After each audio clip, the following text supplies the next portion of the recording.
Well, hello. How's it going? I think I missed my wee intro there, but I'm sure your ears will probably not mind that. I keep forgetting how loud it is, but I was going to pop it on there, but I thought I'd get a wee miss tonight. How are we all doing? This beautiful Sunday night. Nice to see there's a few of you. I got 14 at the minute, so you got 14 knocking on the door. Yeah, tonight I thought I'd do a quick. I've been in Scotland all week, so I thought I've got myself back now. Thought I'd have a wee live. Missed these for a while. Not got to chat to a lot of yous. Have a couple of whiskies with you all, guys. Nice to see you all in. Nice to see you all piling in. Tonight, a little bit of a theme tonight again. Seeing I've just been up to Speyside, so I thought I'd have a wee tackle at Glendronach and Glenallachie, just to see what your thoughts are. It's dawned on me. Well, I won't get into it. Just first and foremost, it's not intended to be a battle. I think looking at some of the chat there, some of you guys look like it's one or the other. It might be one or the other for some of you. That's something we might come to establish later on tonight. So I just wanted to put the feelers out there to see what's going on, because everyone knows in the very, very early days of my channel, it was all Glendronach. I had Glendronach everywhere. I think every other video I did had some sort of Glendronach connotation in there somewhere. It was I found everywhere I could to put Glendronach into my videos. I've not done that for a while. And it's dawned on me that I'm buying lots of whiskey at the minute, but I'm not buying any Glendronach.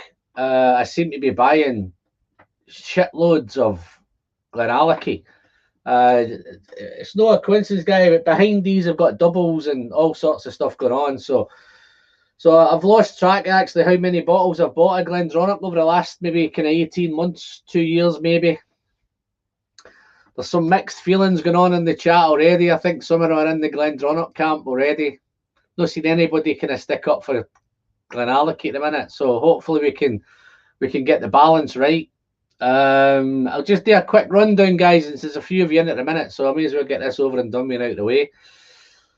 First one in was Paul M. I don't know if Paul's still around. That was a good. Well, it must have been a couple of hours ago, Paul. So I don't know if Paul's back in yet. I'll probably catch up further down. He thinks it's going to be interesting. It might be. First Phil's nailed he's sitting on the fence. Before it starts, my choice is both. They're all fantastic whiskies, and I don't think I could choose one over the other. So that may be interesting. I think Gerhard's way off. He's gone for 4 hours tonight.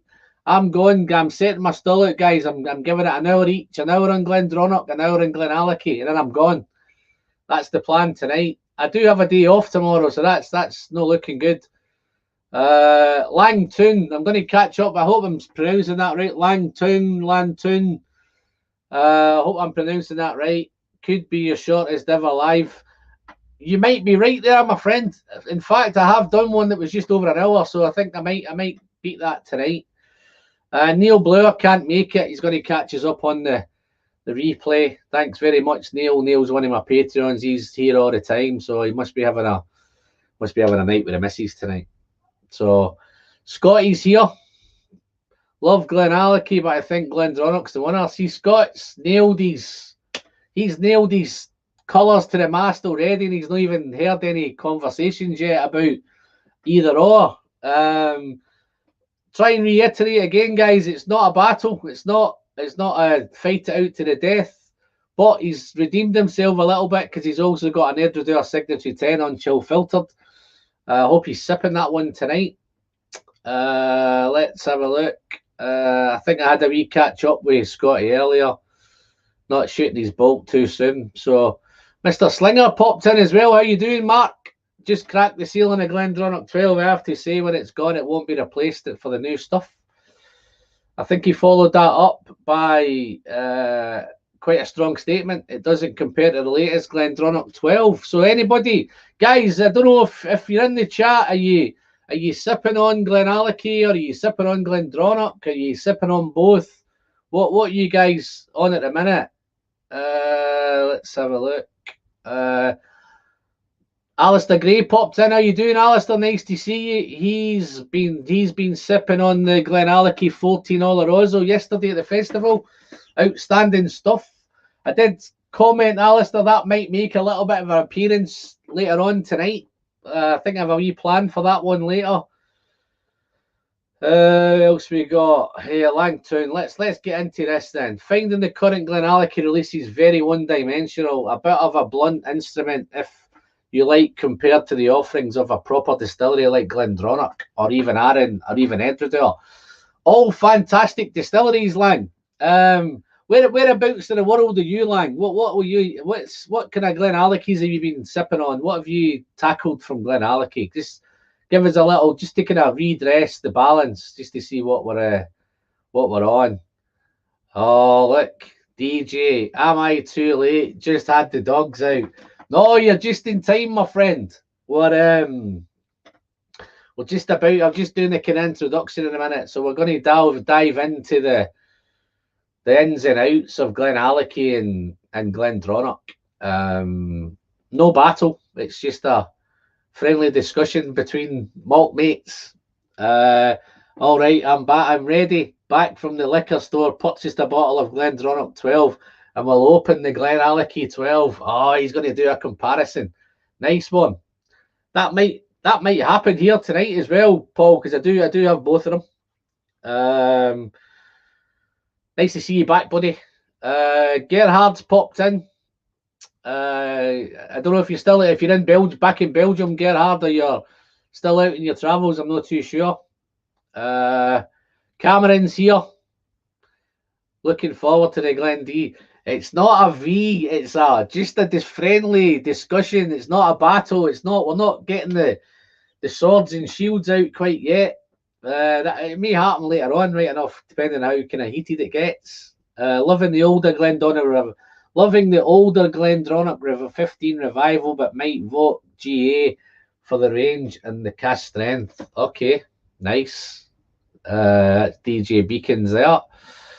They're all kind of introducing. There's my mate Graham's back. How you doing, Graham? I managed to get 2 bottles of the 14 Oloroso last weekend and another 4 bottles of batch 6. Not often I'm lucky, but I was last week. Wow, that's a bit of a haul, that Graham. So I take it that batch 6, you're enjoying the batch 6. I'm sure I sent you some of that, didn't I? I'm sure I sent you some of the batch 6. Well, have you opened the Oloroso, the 14? Have you opened any of them yet? Or are you just stocking up on them? Let's have a look. Wow, I've got quite a few in now, man. They're all piling in behind me here. Let's have a look. Let's rattle through some of these then now. Let's have. I've just jumped the gun there. Wow, got a few old faces in. Let's see where I was. Catch up, man. I'm miles behind here, I think. Wow. Loads and loads of people in. So, yeah, Mark Slinger's in. I'm just going to whiz through these again quick, guys, because I've got a wee bit behind there. Jason Bradford's in. Nice to see you, Jason. I know you've been sipping on some Glenallachie's lately. I've been catching up on your posts. Quick, like, only 3 hours, Alan. Antonio D, nice to see you, buddy. I keep both of them. Okay. There's Emily. Nice to see you, Emily. Thanks for keeping everyone on keeping them on their toes there. Make sure they're hitting that. Guys, if you've not clicked that thumbs up button yet, I know I don't ask often enough, man. I probably ask more on my videos, but if you've not clicked that subscribe button yet, or you've not clicked that thumbs up button yet, guys, do as Emily. I'll send Emily around to see you. Sure, she'll sort you out. Tolga's back. How you doing, Tolga? Nice to see you. There's Neil. Wow, Neil, you must be up late tonight, mate. How you doing, buddy?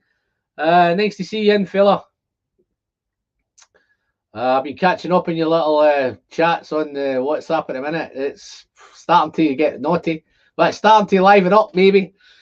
Let's have a look. Robert Hayes is in. How you doing, Robert? I managed to make time to watch your I'm very, very thankful for that, Robert. Cheers, buddy. Thank you very much. Scotty loves the Glendronach 18. Who doesn't, Scotty? Got the new editor there on Untitled Filter. Lantern, Holgan, Scotty. Let's see if I've missed anybody here. I think there's a little bit of chat going on amongst them. How you doing, Lee G? Nice to see you, buddy. David Owens popped in as well. So you've got Lee G there. Nice to see you again, Lee G. What you all sipping on, guys? David Owens popped in. Nice to see you, David. I'm going to try and keep this nice and short for you tonight, my friend. You don't have to get up in the morning and catch me still or catch the end of it. So it's not going to be a long one tonight. Got no Rolex, no sex there. I'm pretty sure that's Justin. If it's no Justin, mate, let me know what your name is. But I'm rubbish with names. Everybody's saying hello. Nick Keane, how you doing, Nick? Wow, what time you got there in New Zealand? I just have Glenallachie 11 Portwood and the 2 Glendronach Parliament and a single cask 11. Not really my bag. No, you're a Pete man, but at least you've went out there and got yourself some Glendronach. Have you cracked them, Neil? Have you opened them? Are you drinking them? Let's have a look. Hostile but honourable. Nice to see you, my friend. Glenallachie 12. Yeah, that'll make an appearance tonight, I think. I'm sipping on the Glendronach 12 myself in a minute, folks. Let me take a quick sip before I get all dry around the mouth.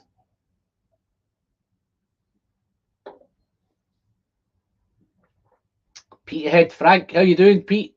Frank, Pete, how you doing, Frank?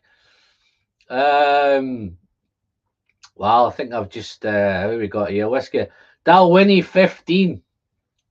Neil sipping on a Dalwhinnie 15 2009 bottling. I was actually up at Dalwhinnie last week, Neil. Had a wee flying visit through. Cass Strenson, how you doing, fellas? I'm wondering if I'm not sure who that is. I think it might be Hayes. If it's not, then apologies if it's not. Let me know. Cameron, I've got a few here now. Let me see if I can get this through these. Oh, here we go, man. I knew there was going to be a one. Stefan Schertenlieb. I hope I've not butchered that, Stefan. Stefan Schertenlieb. Hope that's went down okay. There's Soren as well. Soren's popped in. Glenallachie 12 was for me my first single malt that got me into whiskey and so on. At the time, I didn't know that inside the bottles was 15, 16-year-old juice. I was hooked. Yeah, but are you still hooked? Let's have a look. Well, they just keep coming, guys. So I've had the Glenallachie 12, 15, 11-year rye and a few cast strength Glendronach wins for me. Kind of wish it didn't, but it does. Yeah, we may get into that in a wee bit more detail, hopefully, if you hang around, Neil. Hi, Alan. I'm on the Glenallachie 10-year-old cast strength batch 5. Not had much Glendronach. Okay, no problem. Whiskey Lover Society's on some Ben Riach peated in a minute. Not open. Oh, here we go. Not opened the Olorosi yet. Enjoying the batch 6. I did win a freebie from you a few weeks ago for batch 6, but donated it to. Right. Okay, you sent it somewhere else. Right. Okay. Let's have a look. Clynelease. What do you think about Clynelease 14 versus Glendronach 12 and Glenallachie 12? Wow, they're very, very different. I think the two 12s are probably in the same ballpark. I think the 14's probably it's a different type of whiskey, I think. I'm loving all three of them. I think I've just done a Clynelease 14 video. I'm not sure if you've seen it. You might go back and pop that. Just thought I'd sneak in a cheap plug there, guys. Anybody that's not watched that Clynelease 14, as soon as this finishes, just head yourself off and have a look for it. How you doing, Jeff? How's it going, mate? You want me to slap something, Jeff? Let's have a slap at this Glendronach 12. This is just for Jeff. How you doing, Jeff, buddy? There you go, mate. Nice wee slap going there. Guys, if you've not checked out Jeff's channel or Neil's channel, you've got the whiskey trials there. There's a few channels in at the minute. We've got Cast Strength in. Go and check them out. We've got the whiskey trials. Neil, go and check him out. I've got Gerhard at the... Oh, what was that again? The Whiskey Lover Society channel. And then I've got Jeff at Jeff's Whiskey there. So there's a few guys there at the minute. So please go and check them out. Oh, there's Amir's back in. How you doing, Amir? just to let you know, Amir, your package is all ready and it's gone down to get shipped in the morning. So that'll get shipped off to you soon. I'm not sure how long it'll take to get there and whether it'll actually get with you. So cross your fingers and hope for the best, my friend. Just a quick one. I haven't seen Gavin, but Gav's the 2 winners in the super chat from the last video, the last live stream. They're all ready to get packaged up tomorrow. There's a quick super chat there. Thank you very much, Paul. Wow, what a guy. Very generous, my friend. I'll have a wee sip of this Glendronach 12 and you're on for that, my friend. Thank you very much. Very generous. Cheers.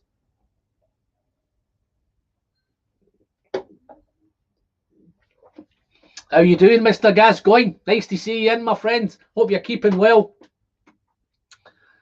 Let's have a look. Donna passes in. Wow, Phil and Deepa just ended. Okay. All right. I hope I've not stepped in anybody's toes there, man. I think this Sunday night seems to be a good slot for me, I think, because I tend to have Mondays off. So it's really, really fills a gap for me here. But I think the way it's going at the minute, I think there's that many channels out there. I think we're going to kind of overlap it somewhere along the line. Wow, man, I've got loads of guys in here. Jack the Pickle Down, nice to see you, Hound. Pete Head still, he's on a Anok. Pete Hart, well, okay, well, I'm not expecting any. I'm not expecting you to be sipping on any Glendronach or Glenallachie tonight there, Frank. I think Stefan thinks I might have got his name okay. So I'll just call you Stefan from now. That seems a bit easier. Which distillery did you visit? I visited Dalwhinnie. I visited Glenallachie. I visited Glenmorray. I had a quick whip into Aberlour and Glenfarclas. Where else did I go? I tackled the Gordon McPhail warehouses up in Elgin and tackled the Gordon McPhail shop in Elgin. I was a wee bit disappointed with that, to be fair. And where else did I do on the way back? I tried Macallan on the way back, but Macallan apparently only open there on a Saturday and a Sunday, that was a big disappointment on the trip because I was looking forward to getting into Macallan just to have a quick look around. Welsh Toro's in. How you doing, Welsh? It's difficult what's happening to Glendronach. I'm not sold on the Glenallachie hype yet either. Yeah, no, it's early days, Welsh. You can tell I'm sold on it. I'm sold on it exactly the same way I was sold on the Glendronach. There's Mr. Slinger saying. Mr. Slinger, the whiskey tour, he's obviously chatting away there. Let's let them chat up. I think back slowly getting out there. I got 2 bottles last week. Yeah, no, I think, don't quote me on this. I think there was a packaging issue at the beginning. I popped into the distillery a couple of times and I could easily pick it up at the distillery. I've seen a few guys have managed to find some out in the wild at the minute. So yeah, it's getting out there. Cash Strength's on a Hazelborn 8. Lee J. Tony Nelson's in. How you doing, Tony? I was up your neck of the... Oh, is it Tony? I'm not sure if it's Tony. This might be a different Tony. Let me hold back on that. Alan, cheers, Alan. You twisted my arm and uploaded 2009. Oh, I bet that's nice. I bet that'll be nice, mate. You know I love a slap. Yeah, no, Jeff's he's loving the old slaps there. What hits better, Glendronach or Glenallachie? Well, they're different size bottles. I think I might if you're hanging around later on, Jeff, I might slap a wee Glenallachie bottle later on, mate, because they're a little smaller. Well, I could. No, I've got a big Glenallachie one there as well. But let's see what's going on. Welsh thinks Glenleash is a hit and miss. My few bottles have been slightly disappointing. 2 Diageo packaged and a bit meh. Yeah, I must admit, Welsh, I hadn't done. I think when I looked back in my back catalogue, I think I had one of the very early videos that was a Glenleash and I enjoyed it. But then I hadn't done it for about, must have been 2 years. And then I got a bargain on Amazon and picked up a couple of bottles. And it was nice and refreshing as to actually how nice it was. I forgot what nice a nose it was. The bottle I got, well, so I'm thoroughly enjoying it. Kind of halfway through it already. Jeff had to slap the Glenallachie square box. Right, okay. I've got Ransu. That looks like a new name. Sipping on a Glendronach Parliament, a bottle I kept nearly 10 years. It was about time to open it. Cheers. Wow, there's a big event going on there, eh? Kept to Parliament for 10 years. I bet that's going to be awesome. Let us know how you got on with that one. Dram 959, that looks like a new name. The Alachie is champion. Okay. Share your thoughts with us, Dram 1959, and let us know what you're thinking. Evening all, and hello Alan, hope the trip was good. Yeah, no, I had the wife in tow, Sid, so it wasn't all love and whiskey and all that. Well, it was all love and whiskey, but it was a kind of joint trip. It wasn't all about that. I tried to sneak in as much. I'm probably going to plan a little trip back next year, Welsh, without the wife, and I'm going to maybe organise some of the lads from Manchester and see if some of them are up for tackling that trip, because I thought it was an awesome. It could be an awesome trip for the lads out, you know. Where's the whiskey trial saying here? GT is more like raisins. Glenallachie is tropical. Okay. I think that's Antonio's there. Antonio, Glendronach is more like raisins. Glenallachie is more tropical. I think it depends on which I get a lot of tropical. You're right, from Glenallachie, but I also get a lot of raisins as well from Glenallachie. Which ones have you tried, my friend Antonio? I was at a distillery recently. It feels a bit of a shadow of its former self, maybe expected with current events, but I bought a handful, 11-year-old, absolutely fantastic. Yeah, no, I did. I went in there, I bought a handful myself, Neil, at Glenallachie. I bought the, Glenmorrie. I bought the Glenmorrie. I think this was the cognac cask. It's a young one. Let's see if I can get this off. See, I've actually picked up I think Mr. Slinger sorted me out with a couple of port cask handfulls last time when he was there. But yeah, no, this is looking awesome. I think this is 58.9% ABV, cognac finished 2014, so it's about a 7-year-old. So yeah, really looking forward to that one. Let's see if I can pop that back. As I say, they're just ready to change the packaging as well at Glenmorrie. I think there's a new packaging idea coming in. They're just waiting on the stuff arriving. Wow, should have done this, eh? Tell this is live, can't you? Yeah. Wow. Might just leave that to one side for now. Let's pop that there. Super. Yeah, no, the handful, I looked at the handful also at Glenallachie. It's 100 quid. If the missus wasn't there, I probably would have picked it up, but I needed help to lift out the bottles that I'd picked up already, and I ended up going back again. I think some of the lads wanted to get some bottles, so managed to pick up a couple other ones. Let's see if I can catch up. Adam T's popped in. Nice to see you, Adam. Glenmorrie is really nice, stocking up on it, and it's cheap. Yeah, Gerhard, I don't know if it's worth your while, but if you contact the distillery, I'm sure they ship. I don't know if they ship overseas. They have shipped to me. They did ship me this one before. I think this was probably a couple of years ago. Shipped this one to me, which was the port cask. Again, it's a handful. Thank you very much, Mr. Slinger. I'm just on a little bit, tiny little bit left in the first bottle, so that's the fresh one ready to get cracked open. I hope I'm not missing any of this chat here. Yeah, no, it's a nice box, but I'm struggling to put the lid back on. Let me have another go at putting this lid back on. I think it might just be me, actually, that's doing it. Let's have a look.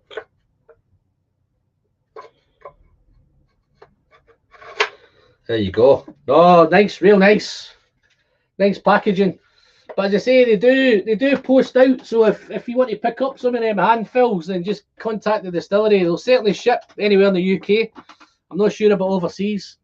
So it's definitely worth a little track on there. Used to get Glenallachie Backs 3 for €40. Yeah, no, I think it's one of those things at the minute, sorry, and I think the prices are just gone silly. That's something I may come on to a wee bit later on. So I think I might have caught up in the chat. Thomas, how you doing, buddy? Nice to see you, mate. Thanks for dropping by. And I think we've got Antonio. He's having a Quinta Rubin. Wow. Okay. Wonderful, wonderful, wonderful. Right. Okay. I'm going to do a super chat draw again, guys. So anybody that wants to dive into super chat tonight, I'm going to do. The choice is I'm going to do 6 dams. I'm going to do either 3 Glendronachs and 3 Glenallachies, or 6 Glendronachs, or 6 Glenallachies, or any 6 that you like off my bar. So if you want to dive into that, guys, feel free. No limit. I'll ship it anywhere in the world. I've not got a problem shipping it. So it's not about the money. It's about making sure some whiskey goes out there, guys. All it does is super chat sometimes just helps a wee bit with the postage, which is a killer at the minute. Postage is not good. So let's dive into that. Welsh Toro, I wonder if it's because the cork isn't good. So Fox Eyes like Amazon is 12. Sometimes is great value. Snap up. I think I might have missed what that chat's about. Really. I'm opening a Star Wars single barrel cast strength for you tonight. Nice, very nice. I did have a little sample of a Star Wars. I think it was one of the. I think it was quite a young one, maybe 4 or 5 years old. I think it tasted like maybe a 9 or a 10-year-old. Yeah, so I think I've caught up with the chat, guys. I've got 42 of you in the chat at a minute, which is awesome. Thank you very much for that. I think I might have lost a few along the way there, but I got fed up waiting for their mention. But hopefully they might pop back later on. But yeah, so Glenallachie and Glendronach. Let's put a wee bit of context on it. Oh wow, there you go. Before I go in, Robert Hayes has dived in, man. Let me get a couple. I think I've got Paul M. Robert Hayes. Just make sure I get some of these names, guys. I can pick them all up later off Google anyway. So, but I'll make a wee note. Yeah. So I was Glendronach, Glenallachie. What's the difference for me is I was buying lots and lots, and at one point that's all I was buying seemed to be. Yeah, I think that was the one, Neil. That was the port one. Was good. Only one I've tried. You don't see them kicking about much. Yeah, but I'm thinking if you do want to get a hold of them, because I think when I was there they had 3 handfills at the same time. So they had that cognac. I think it was a 7-year-old cognac, £55. They had that was 58 point something %. Not too sure what it was of now. They had New Oak. 14-year-old, and that was £99. That was all cash, all top 55s, 58s, 57s, all sorts of percentages. And they had PX peated, again, £55. I think that was a 10-year-old PX peated for 55 quid. So they had some really, really good, really, really good. I thought you weren't coming in, man. Somebody sitting in the background there. I gave you a wee mention earlier saying that you were out with the missus and you were having a bit of. But thank you very much for that, Neil. It's good to see you, mate.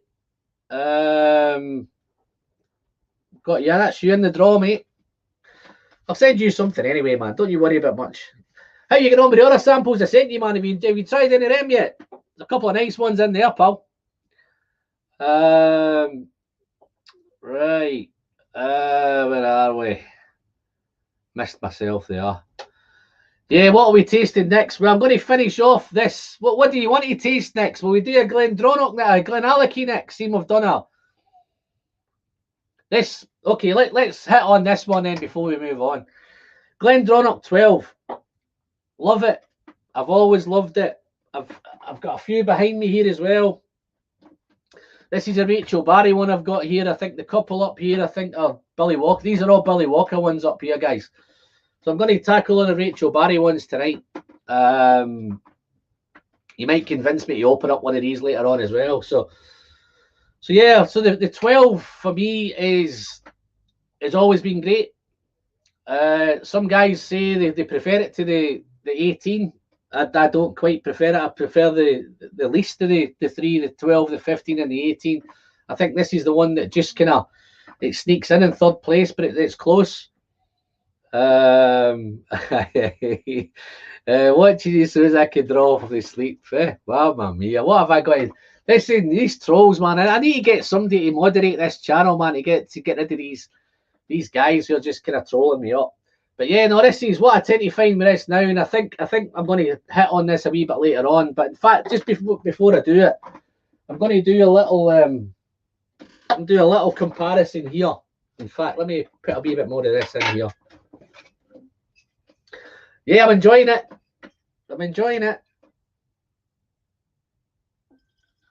So let's get a wee bit more of that in there. And let's pour a little bit of this bad boy. This is the Glenallachie 12. Look at that. Oh, mamma mia. So, I don't know if you can see that, guys.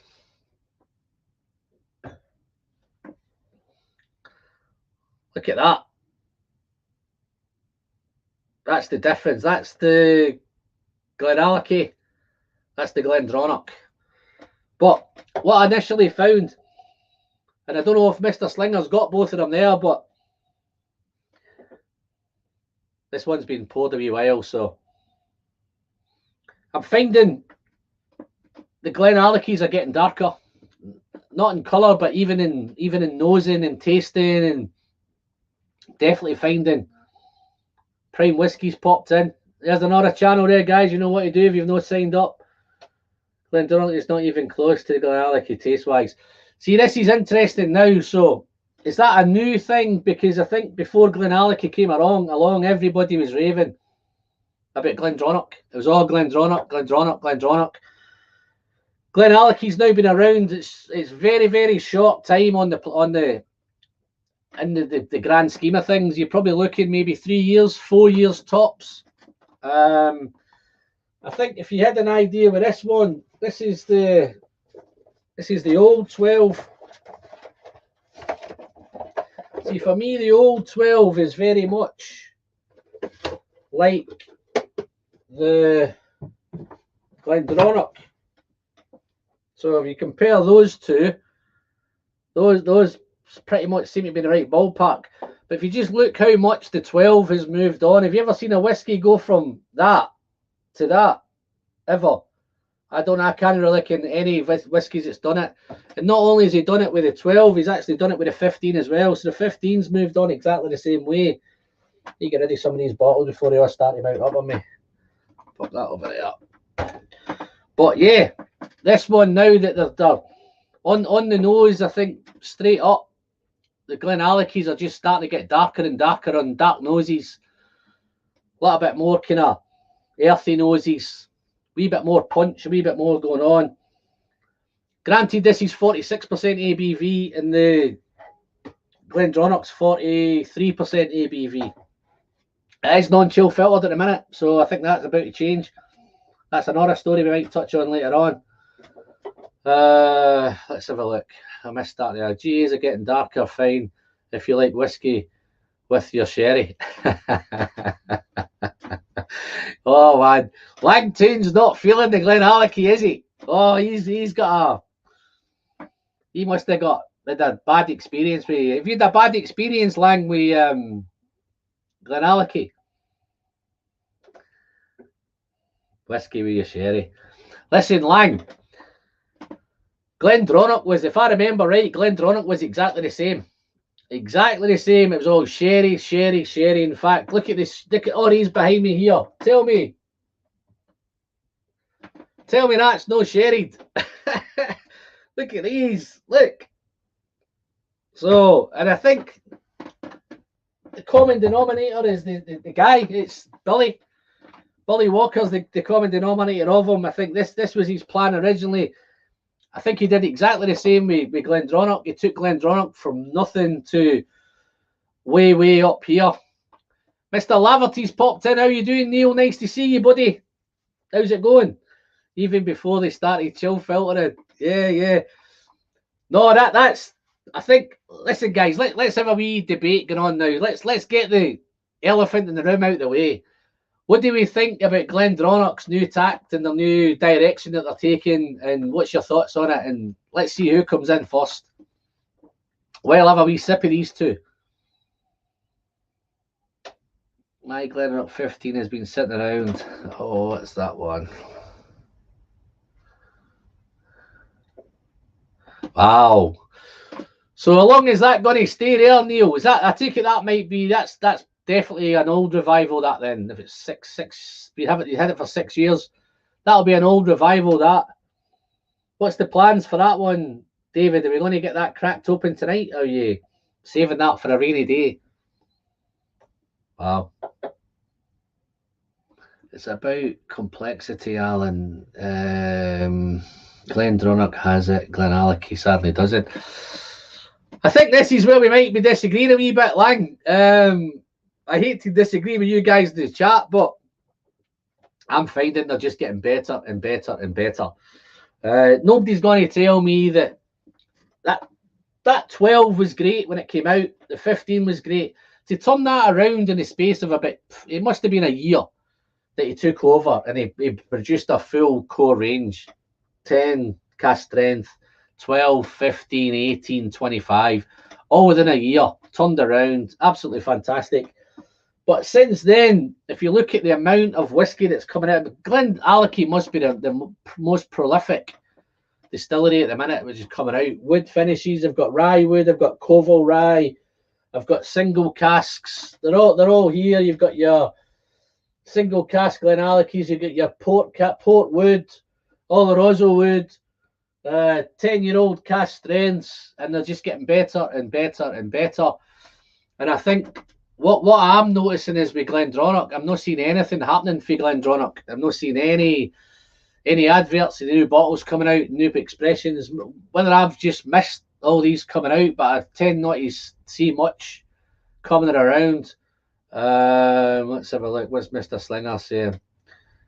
No complexity. It was Ralphie's whiskey of the year. Yeah, no, but I'm trying to be devil's advocate here, man. Because obviously, listen, everyone has got opinions, right? There's a couple of Pete heads in here who I'm thankful that they've tuned in. They've tuned into a Glenallachie and Glendronach night, and they're Pete heads. So it's everyone's taste and everyone's opinion is valued. But yeah, no, I don't get the lack of complexity thing. I think there's plenty of complexity in them. Where are we? I've had the old Glenallachie 12 sucked. People say it's better now. Yeah, no, I enjoyed the first one, Neil. If you compare it to the Glendronach 12, it was comparison with the Glendronach 12, in my opinion. I could have quite easily drunk both of them. In fact, I've went through plenty of this. You know, that's the kind of Glendronach 12 I went through. That's the old one. Battered through that, and I've got myself into this one now. So I just wanted to see the difference. You can see the difference. It's darker, it's damp, it's dense, it's big raisins, big dark fruits, plums and raisins and cherries and all sorts of dark stuff, dark berries, all sorts of stuff going on. But I'm going to have a wee sip of these two now. So let's see how they are side by side. Anybody got them side by side?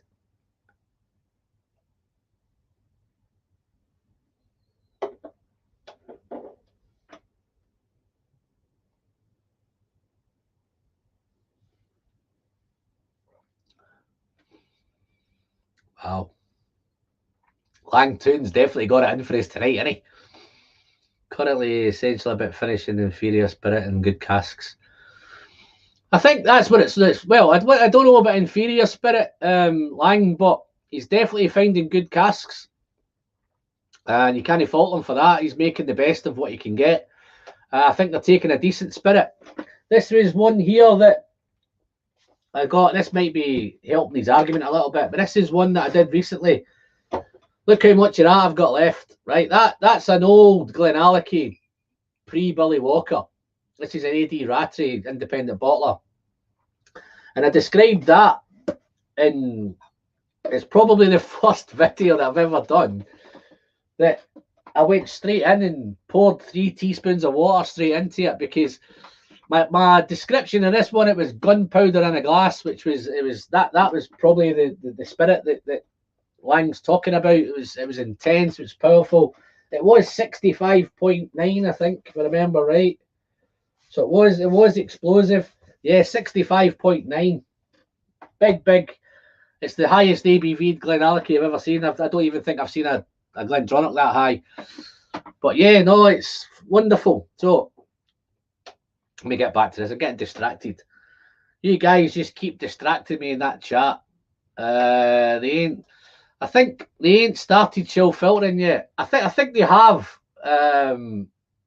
started chill filtering. I don't think it's hit the UK yet. I think it's definitely on the world and global markets. It's definitely chill filtered. The 15 is definitely chill filtered in America and Canada. And because I've actually seen some pictures side by side on the shelves. They've got the non-chill filtered ones and they have the chill filter ones side by side. I've definitely seen the 12. I've definitely seen the 15 in America and Canada.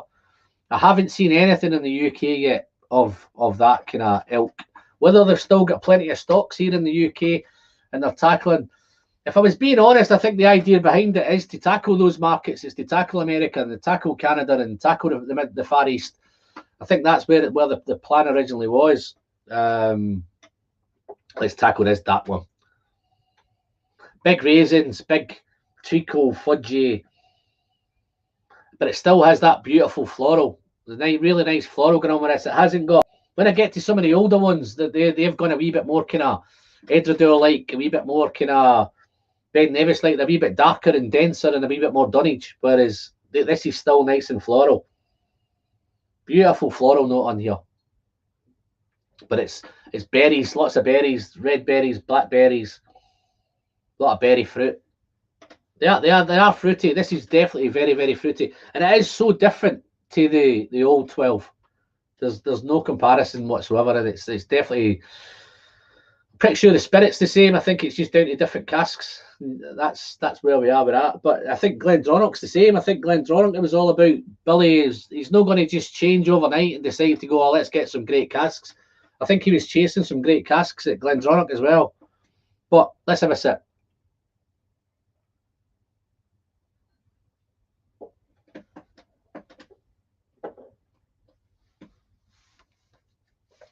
Okay. Just a little quick poll in the chat, guys. Who's had a sample? Who's tackled the... Wow, so much spice. Big sultana, big raisin note on that one. They are raisiny. Big raisin notes. And I think Lang might have said he was getting a lot of raisins from the Glendronach, but no, that's more kind of...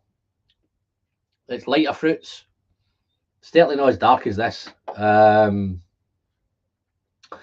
Okay, who's been lucky enough to do both of them? Or who's doing both of them now? Let's have a look. Wow, what's the best GA? Woo! Too early for that question, man. That's my big build up to later on. Let's have a look. Glen bottles are at the distillery are chill fit. Oh, okay, so they've started doing it there here as well then.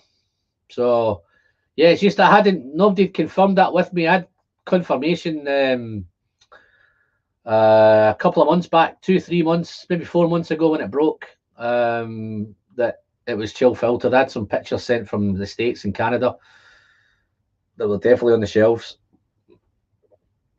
So that's confirmed. The distillery's got the chill filtered bottles there. Anybody tried Glendronach with a chill filtering? Just out of curiosity, anybody actually tried one? Anybody done a side by side? Anybody done anything like that? Who's Ralphie? Neil, you need to watch more YouTube, mate. You need to watch more videos. You need to get involved in more kind of, you need to start commenting a wee bit more on some of the videos. Start watching some of them. Yeah, no, Neil's been putting out some good stuff lately, guys. I don't know if you've caught his channel, dive over, give him a wee sub. Just put a wee comment in saying Alan sent you. Good lad. Let's have a look. I think he was kidding. Drama 1993. I think he was kidding me. Yeah. He's got that kind of sense of humour. I got an old distillery edition pre-Billy Glenallachie at 40%. It's perfect, pleasant, and a little bit overwhelming at that ABV and average casks. Can detect a little bit Gley character as we know it. Okay, I've never tried Glenallachie at, is it Glenallachie? Oh, Glenallachie at 40%. Yeah, no, I've never tried it at 40%. I think that would be a wee bit underwhelming, I think, in a minute at 40. Let's have a look. I feel it's an insult to Billy Walker. He built up Glendronach, gave us what we want, then they changed things. Yeah, but I think it's like everything, guys. Life goes on. People move on. People change. Different owners come around, and I think it's probably the one I feel for the most at the minute is Rachel Barry. I think she's got a raw deal. I think she's got herself out of Bowmore. So she's got herself out of one fire and then into another fire. Just when she thought she had her life all sorted, got to a big distillery that's built on that ethics of non-chill filtered natural colour, and then to have the rug pulled out from under her. I really feel for her at the moment. I don't know what she's planning. I don't know if she'll hang around at Glendronach. The best PX, Lafroig PX. Wow, there's the next back on the Pete. How's it going, Pete?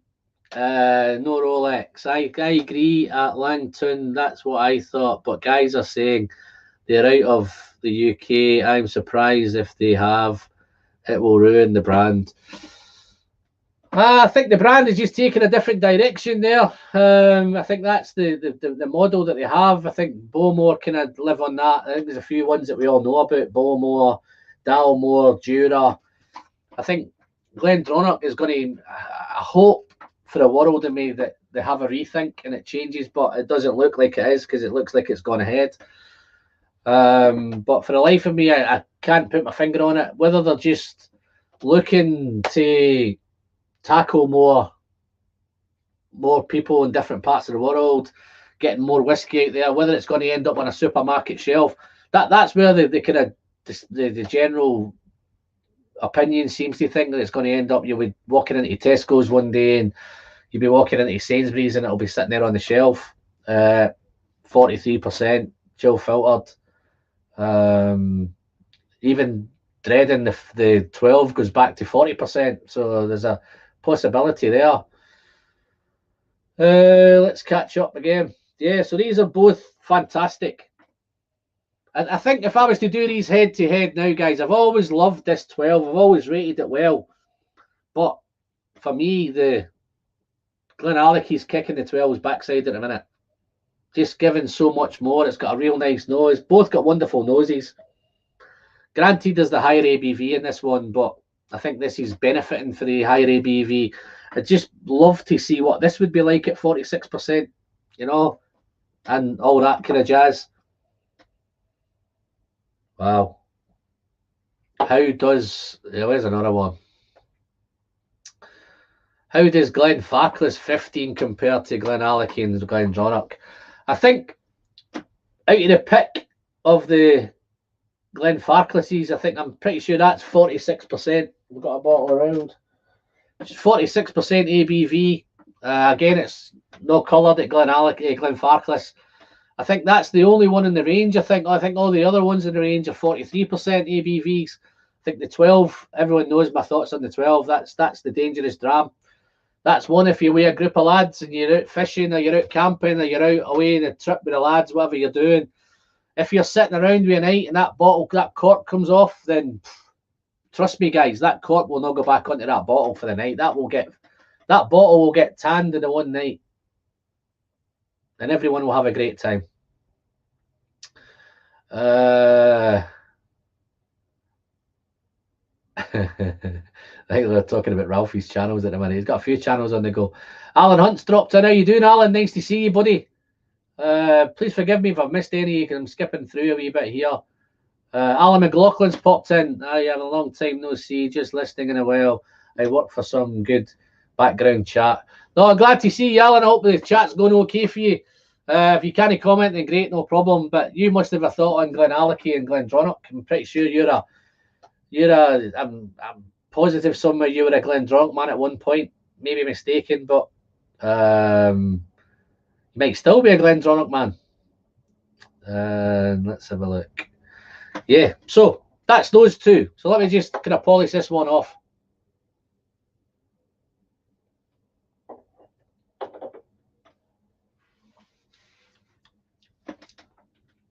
You're probably wondering why I've got the cap on, guys. I've had a haircut today. Hat fits me again. Let's have a look. Wow, 51 in the chat, guys. I think that might be a record. See, this is what Glendronach and Glenallachie bring. Let's catch up with these. Let's see what this is. Glendronach wants to sell to the people who buy Macallan as a status symbol thing. Is so stay clear as a rocks glass and a ice ball and a fancy bar in Japan and China, etc. I think that's the. I think you don't have to be a Einstein to realise that they're tackling a different market. Whether they don't think us guys buy enough of it. I think if you've checked out recently, I think the prices of anything Glendronach has gone up. I think that's the guys who do love it or who get out and they're buying up all the stocks of it before it becomes chill filtered. It would be interesting to see if somebody's had a hold of it and if they've had one that's filtered, just to see if they can pick up a difference. How you doing, Gary? Nice to see you, buddy. Just listening in. And there's Highland Hamish. How you doing, Hamish? Nice to see you, buddy.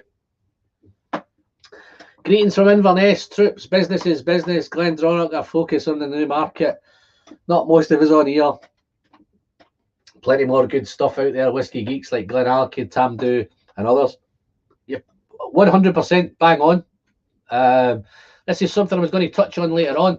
I'm noticing that there's a lot of distilleries at the minute who are kind of jumping on that bandwagon, and they're maybe taking advantage a little bit of the whiskey community. I think YouTube's grown that much, so I think the influencers on YouTube do have an influence. I think anybody that does rate, I think if Ralphie does rate something, then it's sold out instantly. So I think they are taking notice, but some of them are taking a wee bit of liberties with prices. I think the couple of the things that come to mind, I think there's I seen one yesterday I got an email from Glengoyne. There's a new 13-year-old distillery bottle.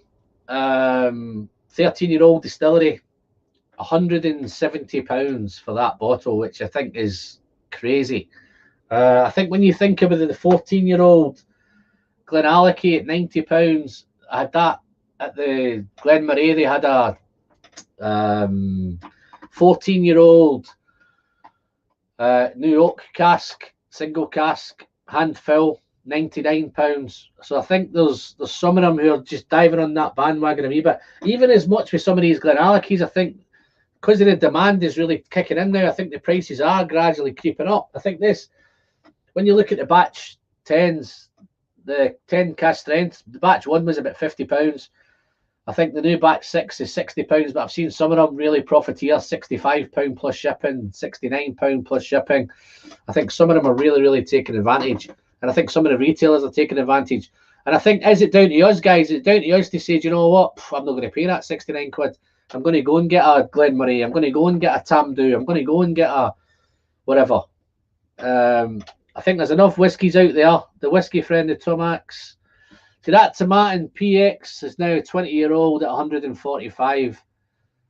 And at 145 is worth it. So that, I think mine's an 18 and 19, I think mine's was, wasn't it? But when I bought the end, it was kind of £90, I think we paid for that one. 20 reals, it jumped to 145. But yeah, when you think of that, just that 13-year-old Glengoyne at 170, and there's a 20-year-old PX Tomatin there at 145. I'd definitely go and pay the 145 for the 20-year-old Tomatin. But I definitely will be staying clear of Glengoyne. I'm really worried about when the teapot comes, where the teapot's going to go. The teapot jumped up £30 last year. I'm pretty sure it'll probably go close again, 140, 150 for the teapot this time. So they're all keeping stum. Gerhard's not a fan of tomatin. Mark, I don't know where he's what tomatin have you been trying, man? You need to get some of the older tomatin there, Gerhard. Try to keep up with these. Had the Glenallachie 12 and 15 from a few years ago, just okay. Trouble is I have to order it, so can't hold it and confirm it's the newer, darker stuff. So I'm going to keep waiting and buy other things for now. No, that's exactly what I did, Tim. Is I was sitting on this one. I'm still sitting on the 15. I probably should have bought the 15 when I was at the distillery, but I couldn't carry any more into the boot. And the wife was there, to be fair, so I wouldn't have got away with getting another bottle. But yeah, definitely the 15 is another one. Okay, I hope I've caught up with everybody, guys. Let me see if I can. What are we going to drink next? What are we on next? What's the plan? Let's have a look. What are we going to go next? Will we go? Let's go to the 15 revival. What do you think? Let's do that revival. Nice to see Britt Hubbard's popped in. How you doing, Britt? It's been a wee while, mate. Where you been? Where you been hiding? How you been keeping? There's Britt. As long as the colour of the GA12 is a darker colour, then it's good. The 15 is stellar. So that's Alan that's doing that. But where did Britt go? I had Britt there a second ago. Where's Britt gone off to? I think I've lost him. Yeah, Britt Hubbard's in the chat, guys. Tomatin 18 is very good dram and at a very good price, in my opinion. Yeah, everybody's they're all diving into the comments with Britt. Here we go. Let's look here. Do you think Glengoyne will jump again so quick? I thought they might sit at 120 for a few releases before attempting a larger price jump. I'm surprised batch 8 isn't out yet. No, I think they're holding off for something, Alan. I'm pretty sure it should be ready to go. It should have been out. It should have been ready to go. I was at the distillery a few weeks ago when I asked up there. They weren't getting any info away. They were a bit cagey and a bit kind of, no, you'll know when you know and all that kind of stuff. But that 13-year-old distillery bottle gives me an idea at 170. Well, how can you compare that? Because I think the last teapot was round about that. It was kind of 9-year-old to 14-year-old in the teapot. So I think it was bordering around there. 120. You may be right. I hope it does stay at 120. If it stays at 120, then I might purchase a bottle of it or a couple of bottles. But I think it's one of these guys. I think we need to decide, is it us that's driving it up? Are we happy enough to pay it? Are we We're all fighting over ourselves to get it. The usual scramble is going to start next week because all the kind of Springbank releases come out next week. I think you're looking at the Cask Strength 12 coming out. I've heard that's now gone back to one release a year now instead of the 2 releases of the Springbank 12. So if you're a Springbank fan, get ready for next week. Springbank 12 is going to hit the shelves over the next couple of weeks, and it's going to be the only bottle now for another year. So they're going to, instead of getting your two a year, you're only going to get the 1 a year. I think I've missed another super chat there somewhere. Let's have a wee look. Yeah. How you doing, Drew? Nice to see you, buddy. Yeah, no, I'm glad they got there, mate. I sent some samples over to Arizona a good 2-3 months ago. No track where they were. We hadn't heard of them for weeks and weeks and weeks. And then I got a parcel. I came home one day and there was a parcel lying in my porch and it was all battered to hell. And it was Drew's sample had been returned back to me. But I took another punt and sent another one off, and yeah, it was fantastic. Can't thank you enough for that wonderful sample package. I've only tried the batch 5, and oh my god, it was fantastic. Wait to get to the 6, Drew. But thank you very much for that super chat, my friend. That's you in the draw. You might be in line for another wee parcel coming my way if you get lucky on this one. So yeah. Yeah, there's Brett there. What's Brett saying? I've been doing great, Alan. Young family is keeping me busy. Glad to be able to pop in for a bit. No, it's fantastic to see you, Brett. Nice to see you, buddy. Cheers very much. Thank you for dropping by. What are you drinking, Brett? Let's have a look. Have some Glengoyne batch 8 cast strength, wonderful dram. So batch 8 must be over in the that looks like it's over in the States there.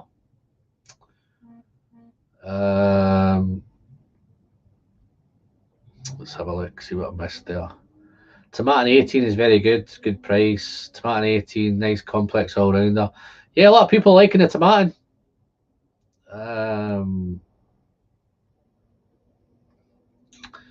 Let's pop this up for a wee bit, just in case you forgot, guys. Let's have a wee look.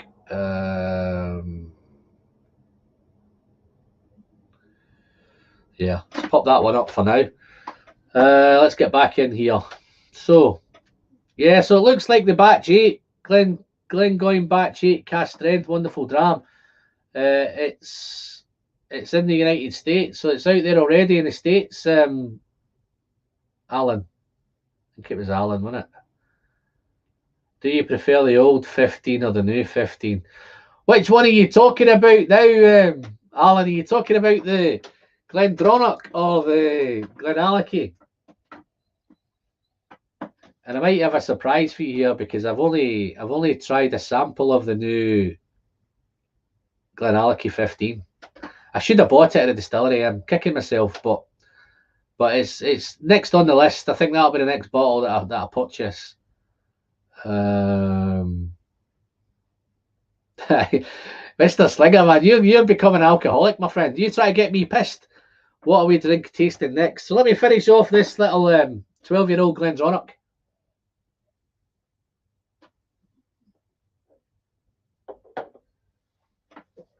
So we've tackled the 12. So you guys in the chat, have you tried the 12 Glenallachie, the new one? Have you tried the old one? Have you tried the Glendronach? What's the consensus in the chat about oh, Brit's on he's on Glengoyne as well. Cast strength for me today. Here's one that Neil's been diving all over at a minute. Have you tried 4-year-old Cotswold? Fantastic. Yeah, I've got a few samples here. I think I've got a couple of cast strength ones here. 60.5, I think the two samples are that I've got.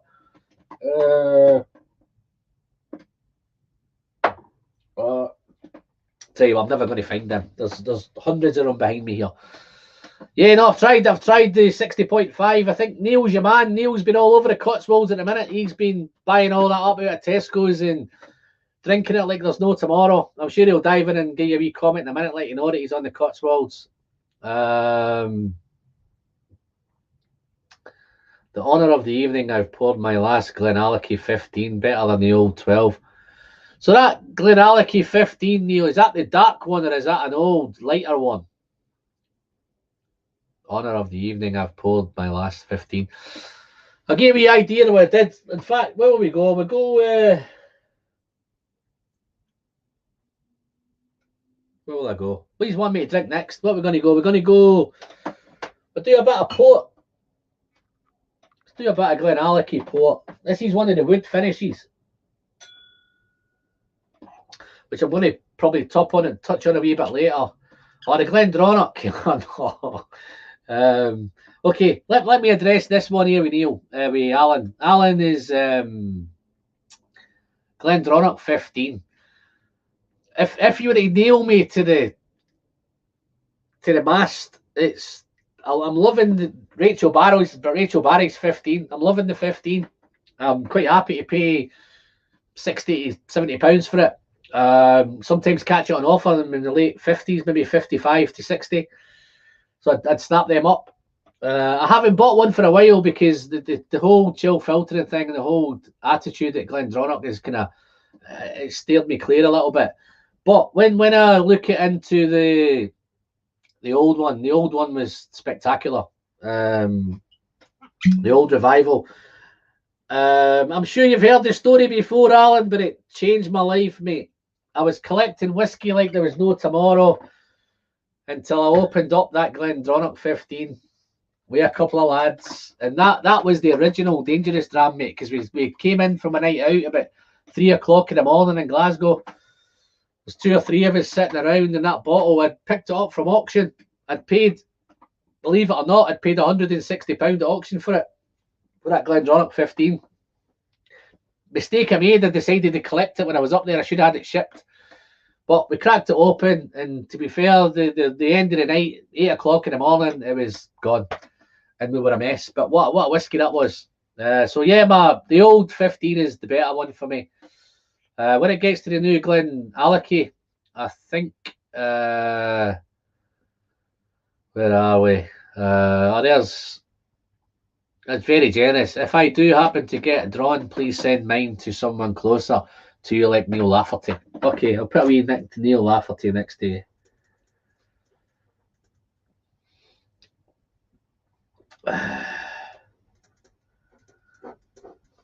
Yeah. Very generous. What a great community we are, eh? Let's have a look. Where are we? Who's it? Did I miss something there, Neil? What did I miss? If I jump back in time, Glengoyne's 16-year-old cast strength. Wow. Oh, I'm in a rush now. Gerhard, I'm planning to. I've got maybe another hour left. Oh, listen, it was great to catch up with you as well, my friend. Great to see you last week, pal. You were welcome anytime, my friend. We'll do the man cave next time. Yeah, no, I thought you were keeping me out of the man cave. I thought you had a reason. I thought maybe you had a couple of wee Thai females out there, maybe you were keeping secret, and But yeah, next time, mate, no problem. I'm going to try and plan something next year. I'm going to try and do a lads thing next year. So make it a wee bit more constructive, move it around the whiskey, and do a wee bit more involvement in the whiskey. I couldn't really do that much with the missus in tow, so I've done as much as I could do. Lang Tongue. Here, I'm going to try and say something to you, Lang. I found when I originally bought the Glenallachie 15, the original one, if you go back and watch my video, you'll probably find I found it really, really underwhelming. But give it time. Leave it for a couple of months and go back to it. Give it a chance to open up, and I'm sure it'll get better and better. It was one of the things that I always found with Glenallachie is it needed time to open up and plenty of time in the glass. I did exactly the same thing with the 12. The 15 was the one that jumped out the most to me. It was really, really underwhelming. But as it got down to the bottom of the bottle, I'm pretty sure I'm way down on this now. It's got better. Same with this port cask as well. I'm getting right down. Now, when you get way past, probably halfway down, is when it really starts to kick in. But yeah, no, absolutely fantastic stuff. I think I might need to send Lang Toon some decent Glenallachie.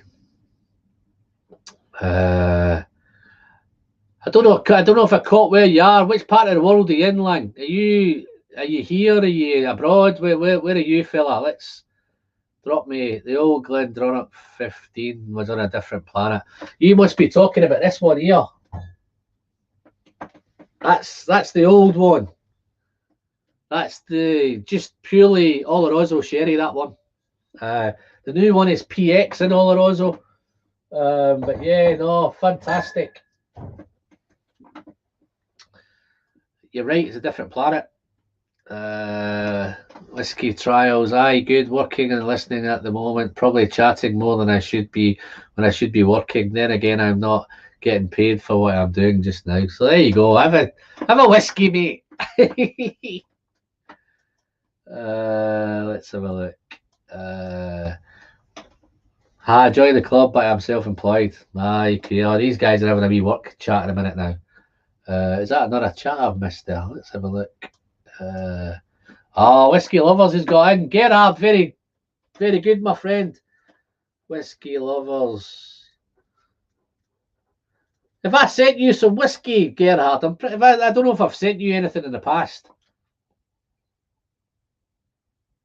Need to try and rectify that. So if you don't manage to win this, mate, I might try and sort you out with something. I've got that much going out in a minute. It's got parcels going everywhere just now. See, that postage, man, it's killing me. But it's as always, the pleasure's the sharing. I think I have an old Glenallachie 15 in my glass. Bought it ages ago. No bottling date on it. But yeah, it's nice. And yeah, it's quite dark. Yeah, no, I found if you're getting down to the bottom of that, that's perfect. I think originally it probably wasn't that great to start with, but it's definitely got better and better and better. But again, this port one is just super sweet. This is candy in a glass. All those red fruits. Okay, wow, here we go, man. How would you describe the main difference between the older and the new? I can't really tell you that because I've not had enough time. I need to get myself a bottle of the new 15. I have, if I compare the 12s, if it goes the same way with the 12s, then it's just getting much more. Probably the best way I can explain it is if you like Edredure and you like those kind of dark, dense, whereas initially Glendronach was really light and floral and fruity, and the darker they're getting darker. They're getting dark fruits. They're getting red berries. They're getting blackberries. They're getting lots and lots of, and then the spice, particularly, and I'm going to come to this one in a shortly, the Oloroso 14. The spice is just coming off the chart on that one. No spice on the nose, and then when you taste it, it just explodes in your mouth. So they are getting better, and they're getting better. And it's going to be tough to try and explain it in this kind of context. A minute, I'm trying to get some of these whiskies into me. Got a day off tomorrow, so I might have a wee hangover. But yeah, this is so light and fresh and fruit, and this is again part of the wood finishes. There's that many different ones now. They've got the port wood. There's 4 or 5 12-year-olds. I think there's a Muscovado one. I think there's what am I looking at? Chinitwa wood. I can't even pronounce that wood. I think there's another Spanish wood one as well. There's 4 or 5 different 12-year-olds, 11-year-olds, all sorts of stuff. The amount of whiskey that those guys are producing at the minute is just incredible. I don't know how they keep up, and I don't know how he keeps track of it.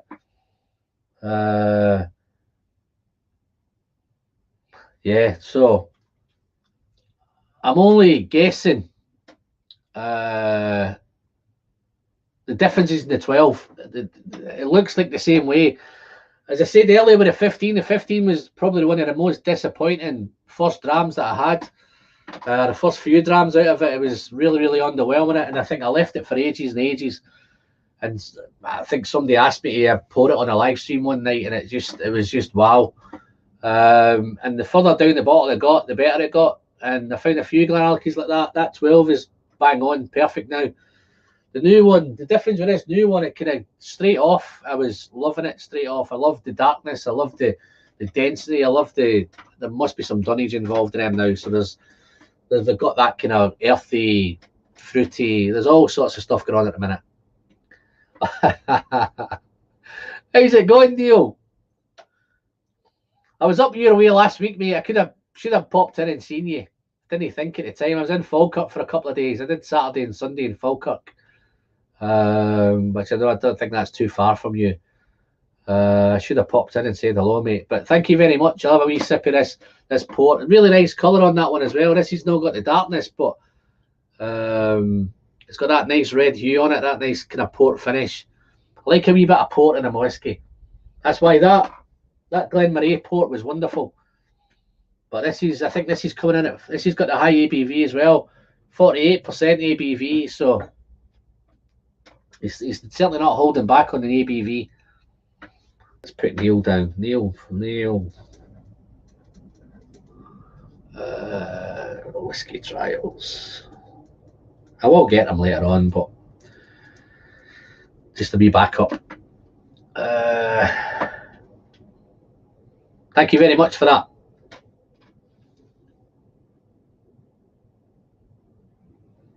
It's looking like most of the guys that are super chatting are in this neck of the woods, so I'm looking quite good at the minute. Is there any? Well, there's a couple of foreign ones, but even Drew said send it somebody local, which is fantastic. But I'm happy to send it anywhere, guys, anywhere in the world. I'm planning to do one maybe in the next live, guys. I'm going to maybe fill this one up with something. I had this one sent to me by Jason at the Mashing Drum. And this is a nice big sample. This was Angel's Envy, Tony Port that he sent me this one. Loved it. Whiskey friend, don't let me know what that Glenmorry Clinic is like. I can't afford to go there tomorrow to buy one. I might know eating it. I might know. I don't think I'm going to open that tonight, mate. I'm going to try and keep this sensible. I'm going to try and keep it safe. I did get my knuckles wrapped a wee bit, guys. I don't know if you noticed in the chat from the last live stream. I got my knuckles wrapped a little bit. Some guy told me that I was misbehaving. I was drinking too much whiskey. I had too much bad language. I tried to respond to him in the best way that I could and just told him that I'll do my best to look into it in future and thank you for his comments and all that. So I'm going to try and keep it a wee bit more sensible tonight. Let's see how that goes. But yeah, let's do a wee bit of port.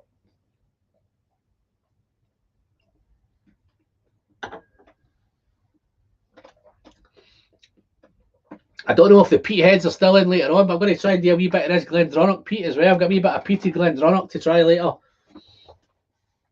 Wow, that's nice. What I'm finding with the newer bottles, the newer Glenallachies, the darker ones, which everyone knows I'm sherry mad. I'm a sherry head. It's my things. What's that one? Tip for sending abroad: put on the label whiskey scented beard oil. Do not drink. It seems to get past customs more often than not. I've sent 2 parcels. I've sent loads of parcels across, Alan. I've sent loads to America, different parts of America, Texas, California, all over the place. I've sent a few to Canada, and I think I've only ever had, I've had 3 parcels that I've never got through. I think one of them was about a year ago, maybe a year and a half ago, to Canada. And to be fair, the guy I was sending it to got a really nice letter from customs telling him, blah, blah, blah, blah, blah, your package has been confiscated, So he got notified that he never got it. I've got one at the minute, which I sent off on the 5th of August to the States, and I'm tracking it, and it's still sitting in customs from the 6th of August. So I think that one's nailed on. That ain't going anywhere. And Drew's other one was the one that went to Arizona, got battered around, and it got sent back to me. So they're the 3. I used my old snow globe logos on them, but I think the last one I sent to Drew, I did put beard oil on that one, and that seemed to get through okay. So there may be something in that. Graham 5000 clipped was dived in, mate. How you doing, Graham? Thank you very much for your super chat, buddy. How you get on with those? Have you opened that Oloroso 14 yet?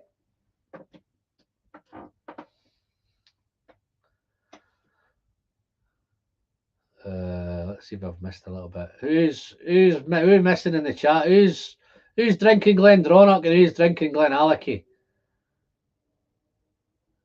The way it's got a minute, I don't think anybody's drinking Glenallachie or Glendronach.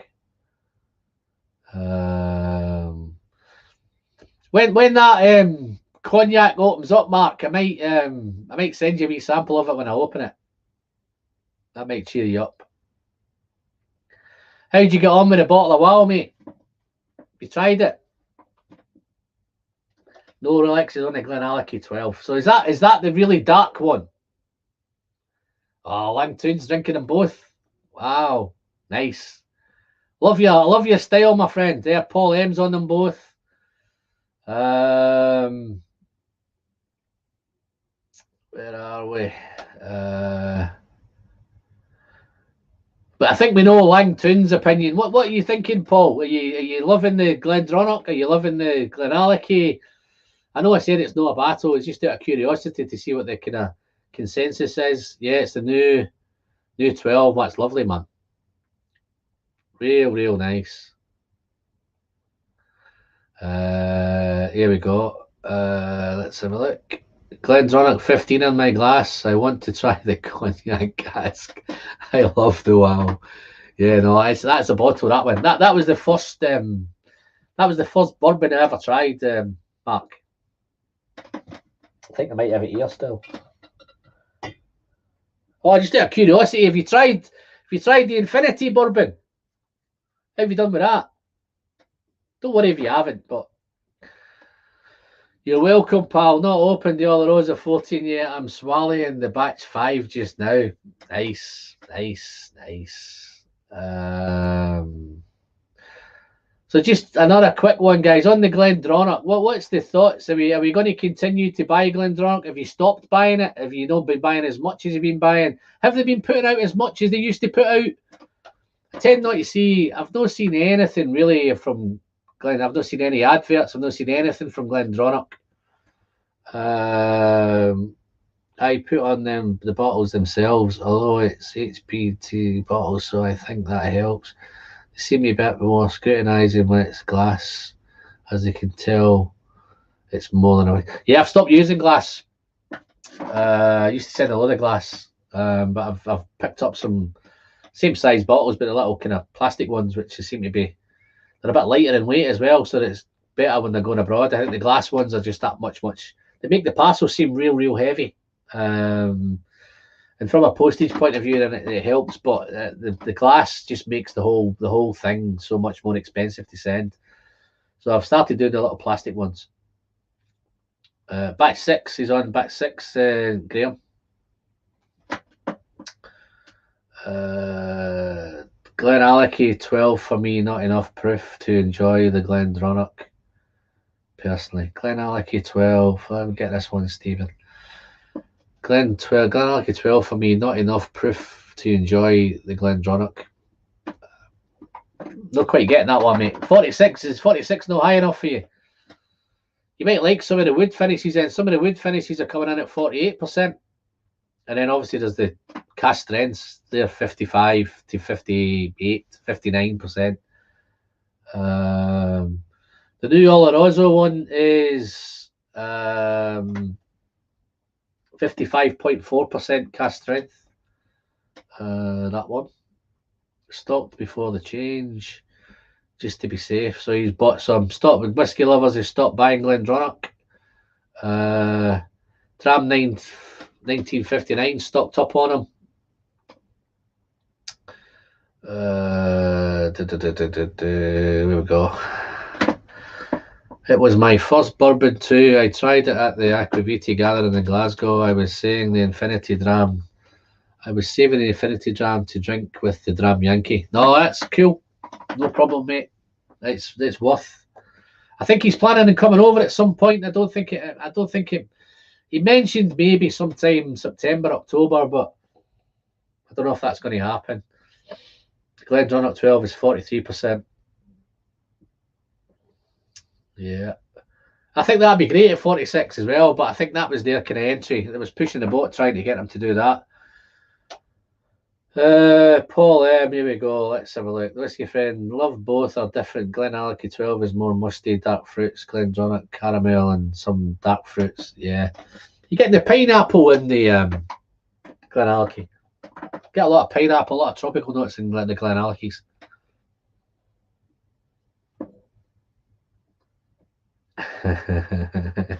How's he saying there? Don't you listen to the haters? Who's the haters, man? I'm not listening to the haters, mate. You know me. It's what you see is what you get, mate. There's no. I don't even have a script, man. I'm just kind of wigging this by ear, by just going by the seat of my pants. Try to drink more responsibly as best I can. But yeah, let's send the rest of this port down the hatch, and then we'll try something. I might tackle a 15 Glendronach next.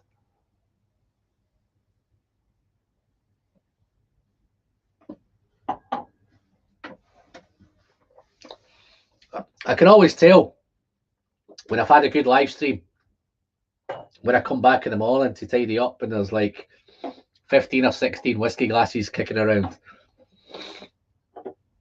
Not that they're all empty, of course. There may be a few bits and bobs left in some of them.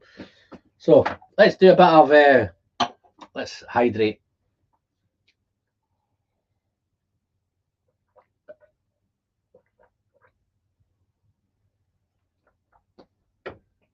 Oh, that's nice. Let's do a bit of 15.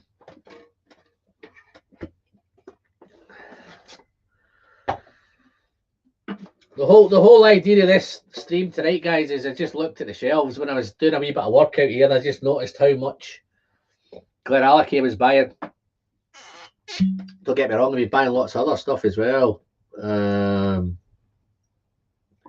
Maybe bought too much lately. But yeah, that is that's nice. And when I always looked at it, I always thought that the Glendronachs were really, really dark until I seen it with some of these. This is the 12.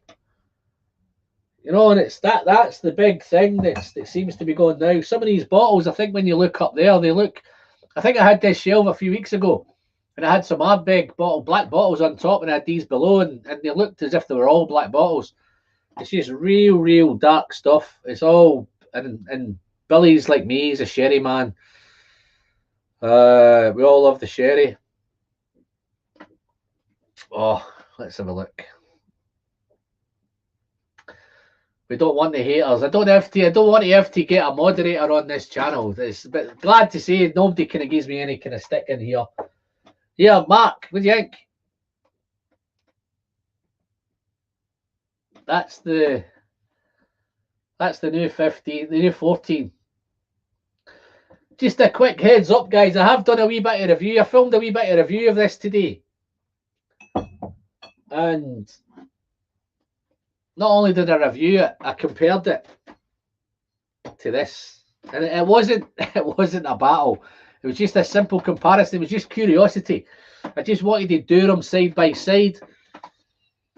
Just wanted to see what they were like side by side. But no means are they the same. This was never going to be a battle because it's a bit of a mismatch. It's cast strength. There's different maturations. There's so much different stuff going on. So that'll probably come out maybe sometime next week. Yeah, no, I got that picked up at the distillery myself, Graham. Brett's still buying, so I'm still buying Glendronach bottles from 2019 and earlier that I find, not buying 2020 for later now. Are you finding, are they any more expensive, Brett? When you're finding these older ones, are they jumping on the prices a little bit and ripping you off, basically? Going to pick up a 2020 version Glenallachie 15 soon. Yeah, no, you won't be disappointed with that, my friend. You'll love that. So this is Old Faithful. This is Glendronach 15. So nice. Those fruits are there, those dark fruits. A little bit musty. See, this one's well down now. I've had this open. This is open quite a while now. Let's have a look. Going to try the Glenallachie PX wood finish 12 compared to the Glendronach 12. Yeah, there's lots of them wood finishes. See, this Oloroso one's a wood finish. I think it did 12 years in first and second fill. Oak barrels. And the American oak barrels. And then 2 years in Spanish oak Oloroso puncheons. Sherry puncheons. How good's the Glendronach 8? Oh, I'll be honest with you, I've never tried the Glendronach 8. Never tried it. I've never went down that low with Glendronach with the 8s.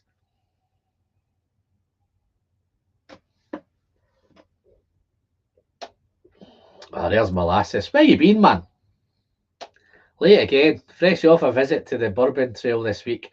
Very good, mate. I did a wee trip myself to the Whiskey Trail myself up north. So, yeah, 2 different trails. Yeah. So, yeah, good to see you, Mike. Nice to see you in, buddy. What's your thoughts on Glendronach and Glenallachie, mate? We had much to do with either. Kevin Patrick Cunningham. How you doing, buddy? Trying to get my hands on a Kilkerran 8 with no success. Any tips or info on distillery release?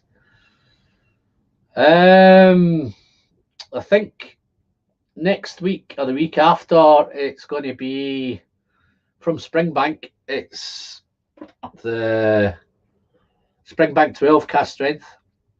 is coming out. Also, the Kilkerran 16 is coming out next week. And Long Row 18 coming out next week. And I think pretty soon Springbank 28 is coming out. Heard rumours £500 a bottle for the Springbank 28.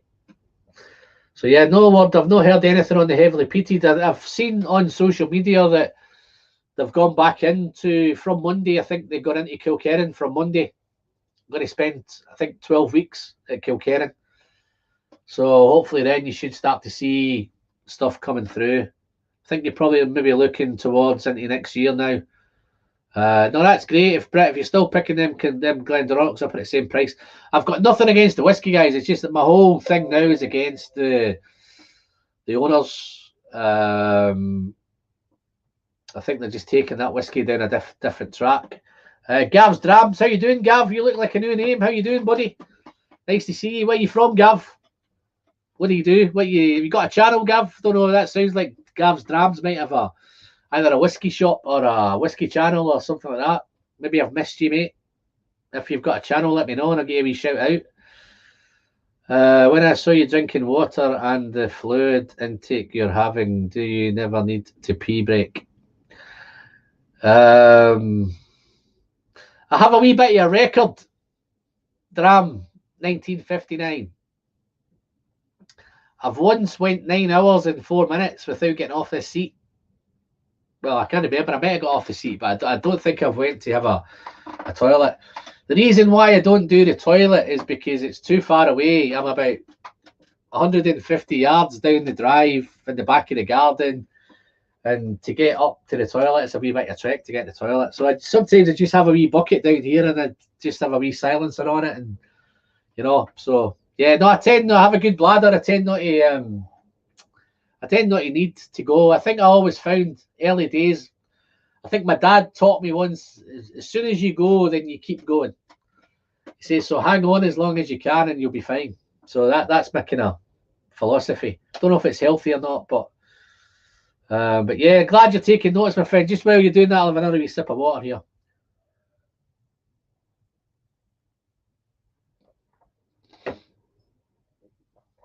Oh, let's have a look. Is Glendronach 18 worth all that money? In a nutshell, yes, it is. If you can get it, I think one of the lads, I think Scotty was in earlier on. I think he picked it up on Amazon. I think it was about £80. I think he got it for an Amazon. I think he got a steal on it. I'm not too sure. Don't know if Scotty's still in. He might be able to tell us what he paid for it on Amazon. He got it on a pre-order on Amazon, and it was I think it was a 2020 bottle. My personal favourite is the Glendronach 21, but Neil did send me a gun. Yeah. I don't know. I don't think he ever sent me one of them. And we were going to share that. Have you drunk it? I thought you said you were going to share that with me. Oh, there it is. I just remembered that there, man. Yeah, how was it? Was it nice? I'm sure you said, oh, when we meet, we'll share it together. Yeah, and he's downed it, eh? Cheers for that. There's another channel popped in. There's the Bourbon Bounty. How you doing there, Jody? Nice to see you, mate. Guys, if you're into a bit of bourbon, you want to check out the Bourbon Bounty, you know what to do. I'm quite happy if you want to go away and come back in 5 minutes and go and check him out and sign up and come back and see us. Just drop a wee note and say that Alan sent you. Mr. Slinger, man, I bet he's head in his hands now, isn't he? What is your comfort dram with Glenallachie and which has been standout in the past year? The 10 cask strengths always seems to sell out quickly, but does that reflect the taste? There's a proper question, man. You can tell the guys, this guy's no drinking, can't you? He's got a sensible head on. Okay. My sensible dram with Glenallachie would have been let me have a wee think of that. I have been drinking the 12s and the 15s, but it's the old 12 and 15, so I haven't been drinking them as much. I've been diving all over the cask strengths. So if I was to say this year, the cask strengths have really stood out for me. And I think they have got better and better. I think the 3 was great. The 3 is where it changed for me. I think the 1 and 2 were more kind of bourbon influence, with a little bit of sherry influence. But 3, 4, and 5 and 6 is the sherry is just dramatically changed. I've been tossing between the 3, the 4, and the 5. I think a 4, 5, and 6. I think this is that's what I've got left of the 4. So I've been hammering that one. This is what I've got left of it. Is that 5? That's 5. So I've only got a little tiny little dreg left of the 5. Don't worry, guys. I do have backups. And then the back 6, I think, is down here somewhere.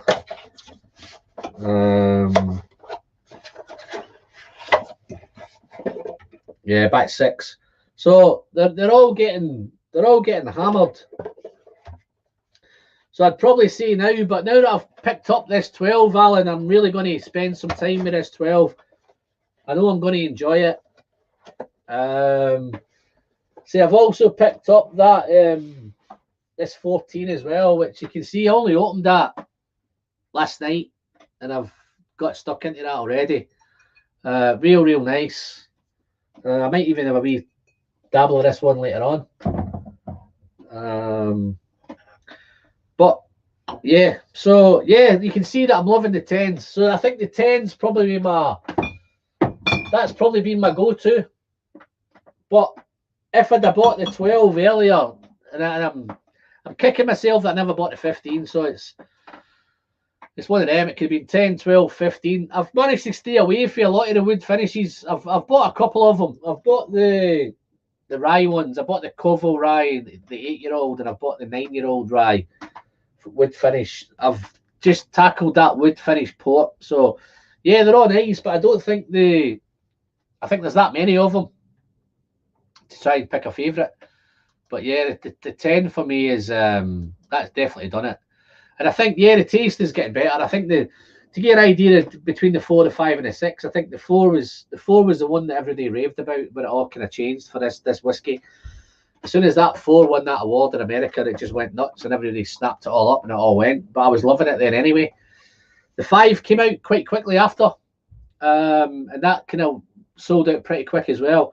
I love the nose on the 5. I think the 5 nose was wonderful. I think overall the 4 was probably a wee bit better than the 5. If you combined it all, I think the nose was better, but the palate lacked a wee bit on the 5 than it did on the 4. And then the 6 came out. I think the 5 nose again was better than the 6, but I think the 6, both of them are the same maturations. They're Virgin Oak, PX, Oloroso, and Rioja. So they're both the same sort of maturations, but I don't know what the differences is with the mixes. I don't know if he's changed the mix up a little bit.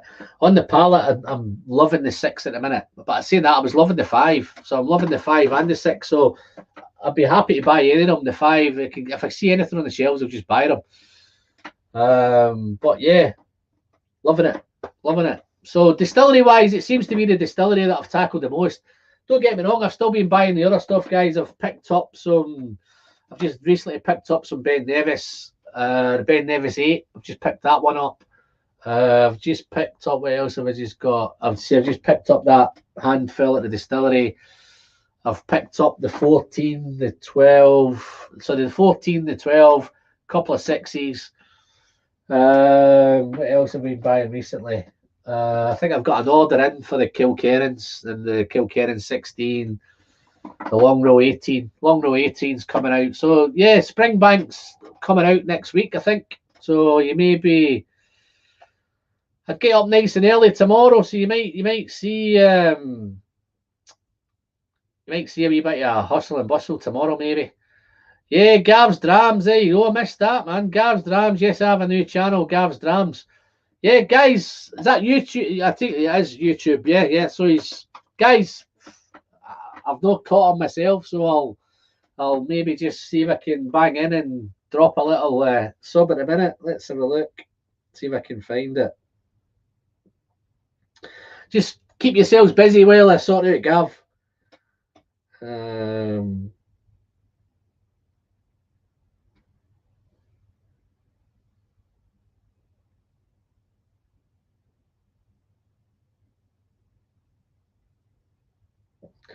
See you from Edinburgh, Gav.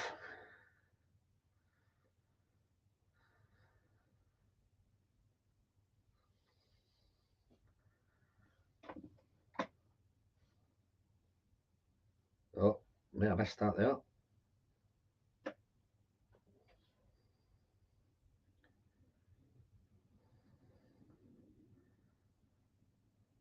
Yeah.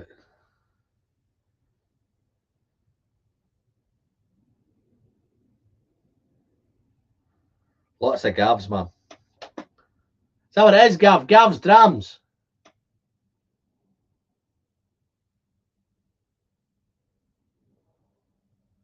Gav's drams.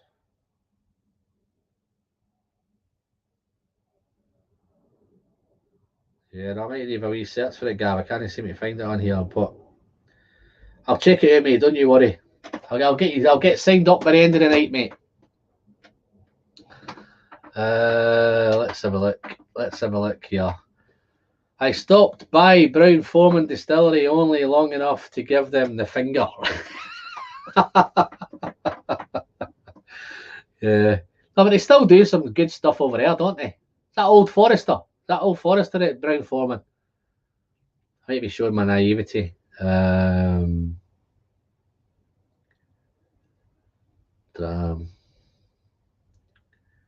Glendronach 8 is worth a punt. Okay.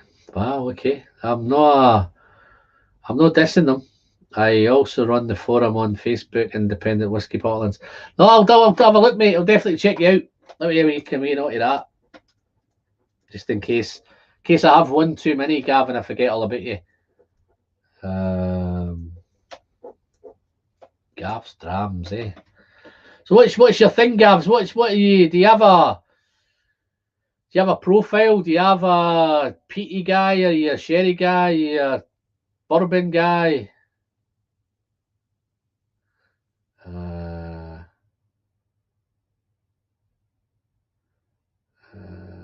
Yeah, I still got my share. No, I bet you've not got my share, man. I still have your share here. Oh wow. Yeah. Keep that for me, mate.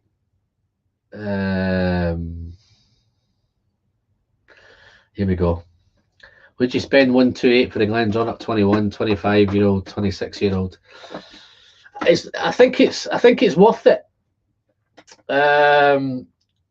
If I can get it for 128, then I think it's one of the ones that kind of held off and buying and I used to buy more Allardyce because I used to have a direct debit for Allardyce. I used to get one of them every month. So I've got quite a stack of 18s kicking around. I stopped it recently. I used to get one delivered every month of the 18, but I preferred the 18 to the 21. I think the price difference then was I think the 18, it was around about £90 a bottle when I had it as a direct debit, and I was quite happy to pay that. And I think the 21 was around about 115, 120, and I didn't think there was a big enough step. I did buy a couple of the 21s, and they've went down well. They got sunk and they got put away. But now I think as the Allardyce is now heading round about, I think that's 110. If you're lucky enough to find it somewhere on an offer, I think that's around about 110 now. So I think if you get it at 128, I think that's a wee bit of steal at 128. I think it's around. I've seen it hovering about the 140 mark, 130, 140. But yeah, it's certainly worth a buy. I think for a 25, 26-year-old whiskey, it's a no-brainer at 128 quid. So you look at most 25s and Glengoyne 25s, 350. Glen Scotia 25 is heading towards 400 now. So you're looking at some of them other 25-year-old whiskies. It's certainly in the right bracket. That's a no-brainer price. That. Kaylin, have you tried Glenallachie 21 White Heather? No, I haven't tried it, mate. I've not. That's the blended one, isn't it? It's tastes nothing like other Glenallachie bottles, but it's amazing. Yeah, I think it's a blended Glenallachie. I'm sure it's blended. Oh, there's the Dram Yankee, man. Where you been? Jerry, where you been, mate? I've been looking all night for you. How's it keeping? How you doing? I'm late as hell. Cheers, everyone. Yeah, no, how's Jerry doing? Are you at home, Jerry? Are you still on the travel? Are you still trekking around? Are you still whiskey hunting? What's going on? Give me a wee bell during the week, mate. I might try and organise maybe a little kind of get together on Zoom or StreamYard. I'm thinking maybe next Saturday night, Jerry. Next Saturday night or next Sunday night. If you're up for one of them, mate, you give me a shout. I'll try and organise something. Whiskey friend, I will share that Glen with you in my man cave, pal. Yeah, no problem. Yeah, Jerry, I went to visit Mr. Slinger during the week, mate. He never even took me into the man cave. Kept me stuck away in the kitchen. You know, I could see it. I could smell it.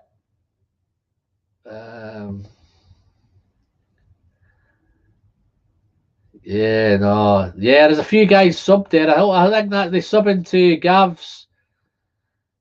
Yeah, Gav, if you put a link in there, send me a. How are we going to do this? Let's have a look. If you put a link into the chat, Gav, I sure it might make it easier for the guys to dive on and sub.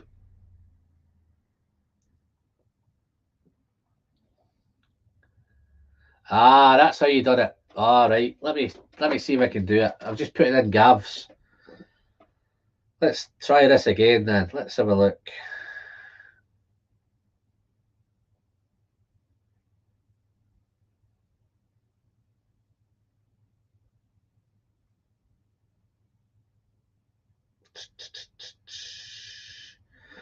Drums.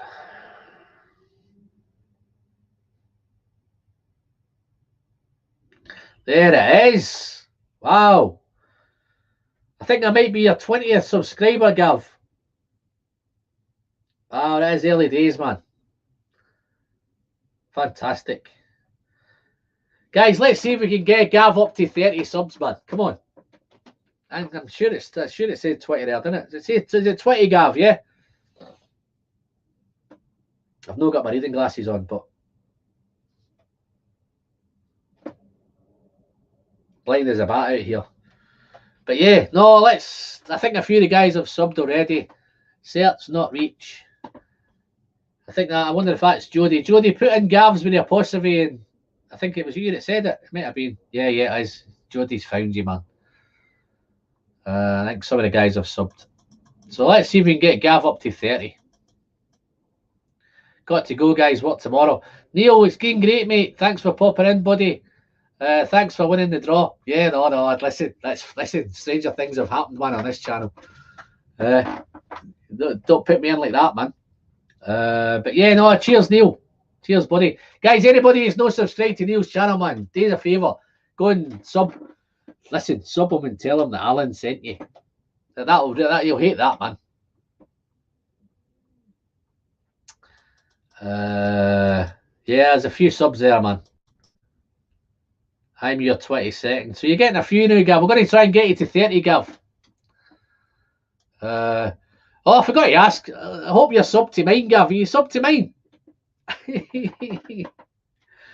Yeah, no, I'll contact you during the week, Jerry, and maybe try and do Saturday and Sunday or something like that, yeah? He's playing poker again, man. Playing poker. Fucking hell, man. What a life that guy's got, eh? Yeah, I think Neil's got off. I think I might be doing all right here. I might manage to do this 2 hours and get off, guys.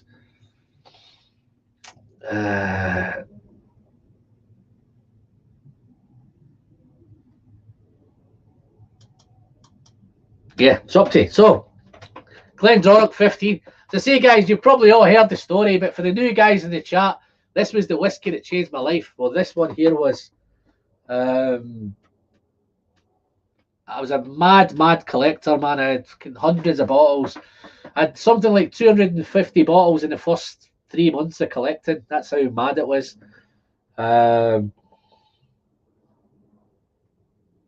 7 years later, I found this bad boy. Not this one, but the bad boy that changed my life. Then got sunk in one night. So that you could call that the kind of original dangerous dram.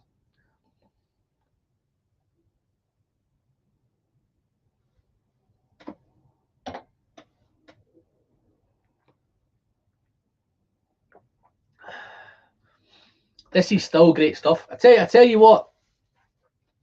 Why I like both these brands, right? It's the 46% for me. The 46% ABV with a non-chill filter to the natural colour. That's somewhere between 46 and 50. I think that's my sweet spot. That's where I come alive with whiskey. Cask strength ones, sometimes if I'm looking to, you know, have a real good, a big hit of one night, that might be my ending night. So I might start off with a Glendronach 15. I might have a Glenallachie 15. I may have a Glenfarclas 15.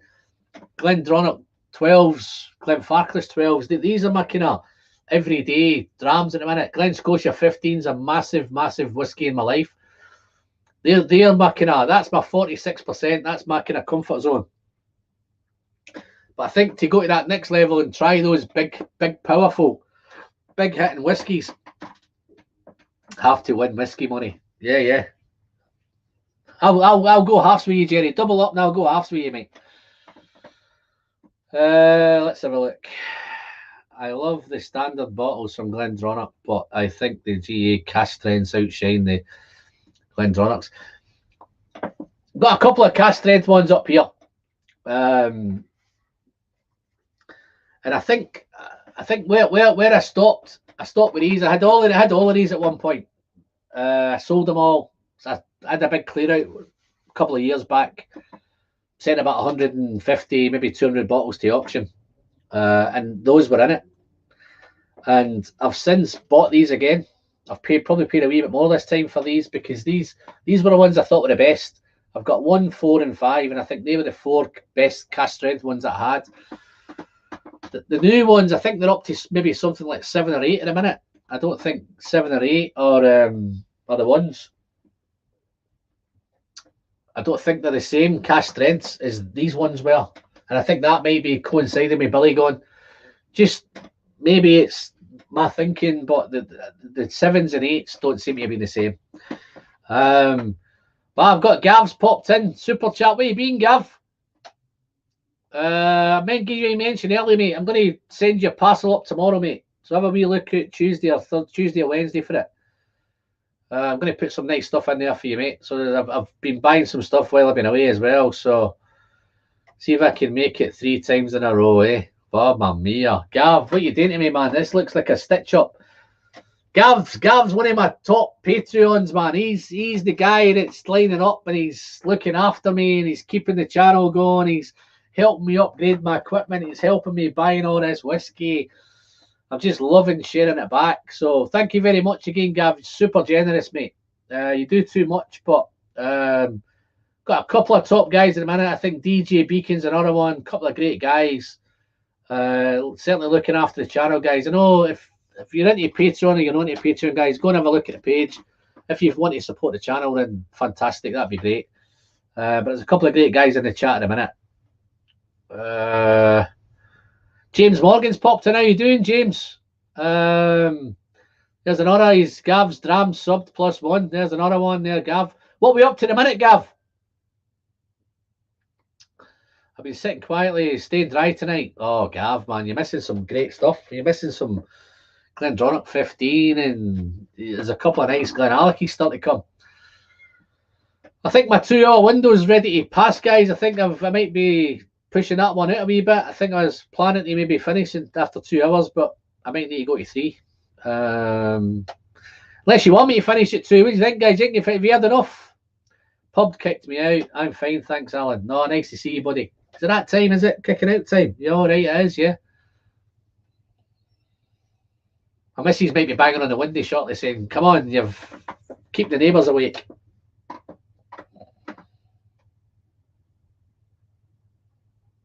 Alan McLaughlin. How you doing, Al? 4 First whiskey tube live in a while. Cheers for keeping me company while I work away. It's been my pleasure, Al. Just a shame you've not had a nice wee whiskey to sample away. I actually had John, the whiskey neighbour, in last time. He was at work, and the guy reached over. You wouldn't believe this, Al. He came on live, right? And he says, I'm at work in a minute. I'm doing a bit of work, and I'm not prepared. I'm not kind of set up. I don't think I can come on. And the next thing, he clicks into the StreamYard. There he is. Clicks in. He's in his office. What does he do? He reaches over, man, pulls out 3 or 4 bottles of whiskey, man. That's an office, that, isn't it? But no, thanks very much for your super chat. I'll have a wee sip of this Glendronach 15 in your honour, my friend. It's glad you've chosen the whiskey friend to pop in for a wee while. I tend not to do as many live streams as I used to do. I used to be into all of them. I used to stay up all night, watch all them American ones, but it plays havoc with your life. You just can't do them all. My phone's pinging every 5 minutes. Somebody's gone live. Mashing Drum's gone live. Whiskey Crusaders are gone live. Cast Red's gone live. And you're thinking Filling Deeper's gone live. The Bourbon Junkies are gone live. It's mad. You know, and it's just too much to keep up with. So I've kind of kept a wee bit away. Oh, talking of the whiskey mystery, how you doing, Phil? Nice to see you, mate. How you keeping? Hope I didn't tread on your toes too earlier there, mate. I didn't realise you were on this time, so I thought I went a wee bit later to avoid you, but I might have caught you at the end of yours. But no, what are you drinking, Phil? What's your thoughts on Glendronach and Glenallachie?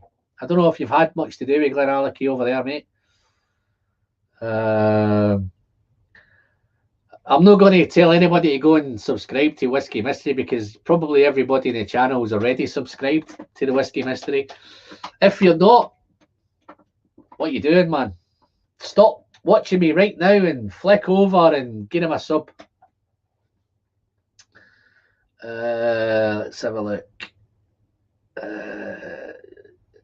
Glendronach 18 in his glass, man. He's on the 18 stuff. He's gone up and he's stepping it up. He's stepping it up. I'm still stuck on the 15, but I love this. All good. We had Glen Scotia 15 today. Phil. I've always got... It doesn't matter where I am at some point. I've always got a Glen Scotia 15 kicking about somewhere. Let me see if I can find it. I've got to have one here now after saying that. Oh, man. Where is it?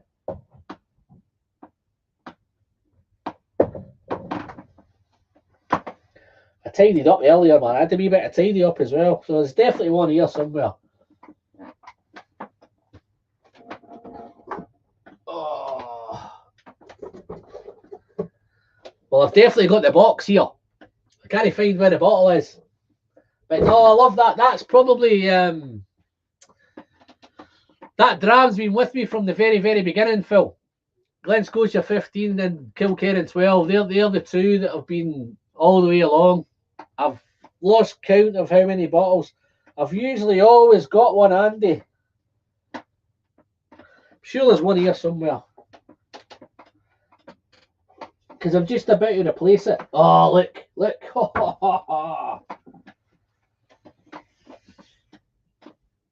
I've got it. It's coming to the end.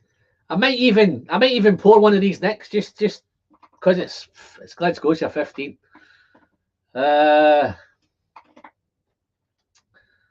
Where are we? Glendronach 15, still in our blind bottles. Wow, okay. So you've not got to that one yet. Same level as ours. No, this Phil, I must go through one of these every month. Honestly, every month one of these. That's somebody asked me earlier what's my kind of comfort zone in whiskey. Is it Glendronach or Glenallachie? I'd probably even say this is my comfort zone. This one, the Glen Scotia 15 and the Kilkerran 12, they're probably the two that I go through most. Do you have a sample of the newer Glendronach 15 for comparison when that old one is revealed? Big difference. Oh, is it an old one you've got, Phil? Wow. You're going to have to buy a new one as well now, aren't you?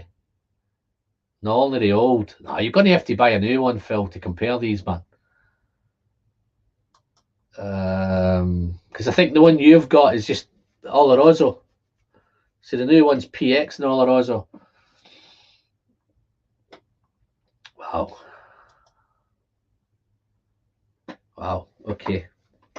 Let's have a wee sip of this 15 anyway. This is the one you don't have then, so.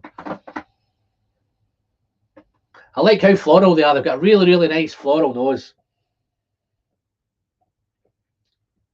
A little bit of spice, a little bit of spicy element in there as well, but.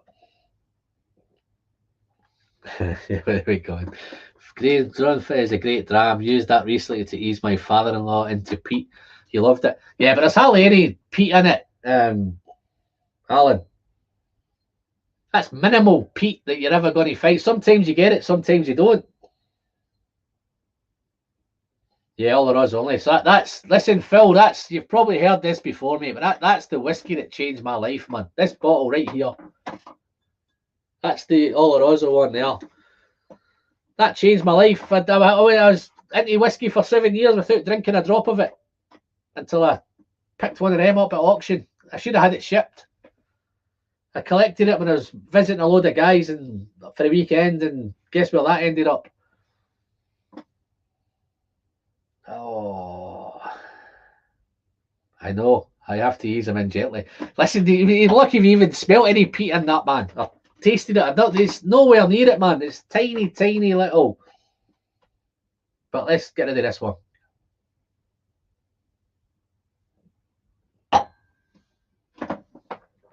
Oh, wow.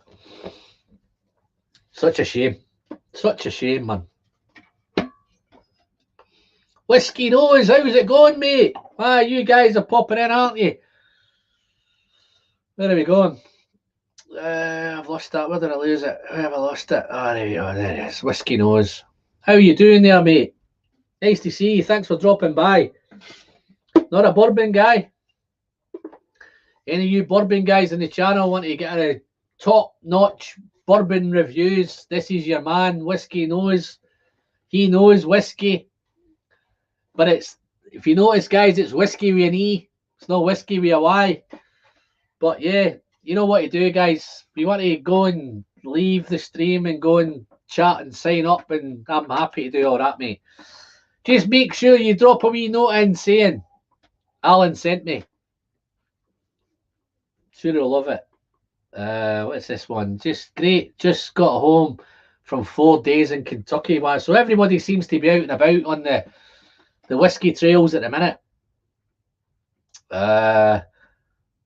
What's your take on Scotch then, my friend? Are you a sherry guy, a bourbon guy, ex-bourbon guy, bourbon cask, peaty guys, smoky, port, cognac?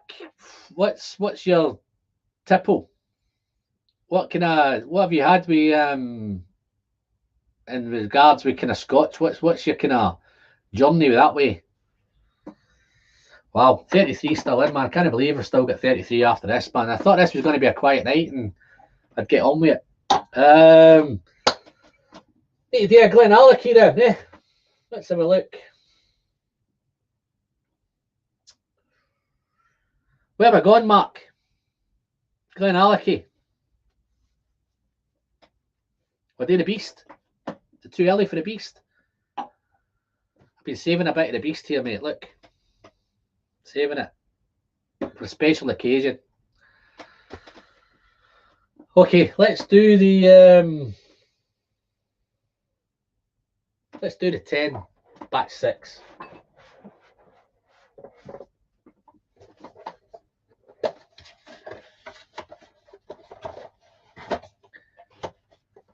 I'm a peated guy most of the time. Okay. If it's any consolation, I've got a wee peated Glendronach here for later on, so I might end the night on this peated Glendronach. I've not come across any peated Glenallachies yet. I don't know if there is any peated Glenallachies. I've never seen a peated Glenallachie, so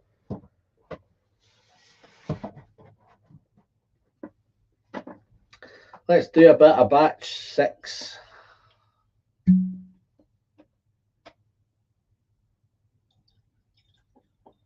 Oh, there you go, easy with that. Responsible drinking and all that. Don't want nobody dropping me emails and telling me that I'm drinking too much and I'm abusing my power. Time to slay the beast. No, there's time for that later, Paul. If you hang around, mate, I'm gonna tackle a wee bit of the beast. Got a wee bit of the beast coming up later, man. This is one video, I don't know if I remember that. I might have waffled on about this before, but this is the beast, 2005 single cask Glenallachie. One of the best whiskies I've ever tasted in my life. I sat down to plan to review it. I had it all prepared, had my review all laid out, all prepared, my notes and everything all done. And I just thought I'd double check, because I knew I had done it on a Patreon only video. I'd shared it with Patreons. And I thought, yeah, I'll be quick just to double check, blah, blah, blah. And just as well I did, I went back and I was just about to record it. And when the video came on, it says, just to let you know, this is only going to be ever shared with Patreons. I'm never going to review it any time ever on YouTube. And I thought, oh, wow. I was bamboozled, man. I was gutted because I was all set up for it to do it. Were you tempted to do a detour to Tomatin on your way home? I never gave it any thought, Mark, because I had the wife in the car, man. So it was that she was ready for coming back. But I think next year I'm going to try and do maybe a week or so, maybe try and squeeze maybe 2 weeks, but maybe do a week, certainly maybe a week, and then that way I'll be on with the lads and there'll be whatever, and I'll be anything's fair game. So you might become the tour guide, take us round and show us what's what, you know. Save us doing the usual tourist thing and going in the wrong direction. I can't believe he sent me to Macallan and it's shut. Saturday and Sunday only.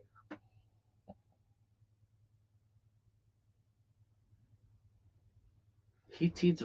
Noticed a heated rum in the shop. Well, I never noticed that, mate. I think it was when I went back the second time. I noticed the bottle you're on. I think it's a Guatemala cask, maybe something like that. Maybe wrong with it, but that was about 100 quid. I was tempted, but the wife was next to me, so it's not a good move spending 100 quid on a bottle of whiskey when she's standing right next to you.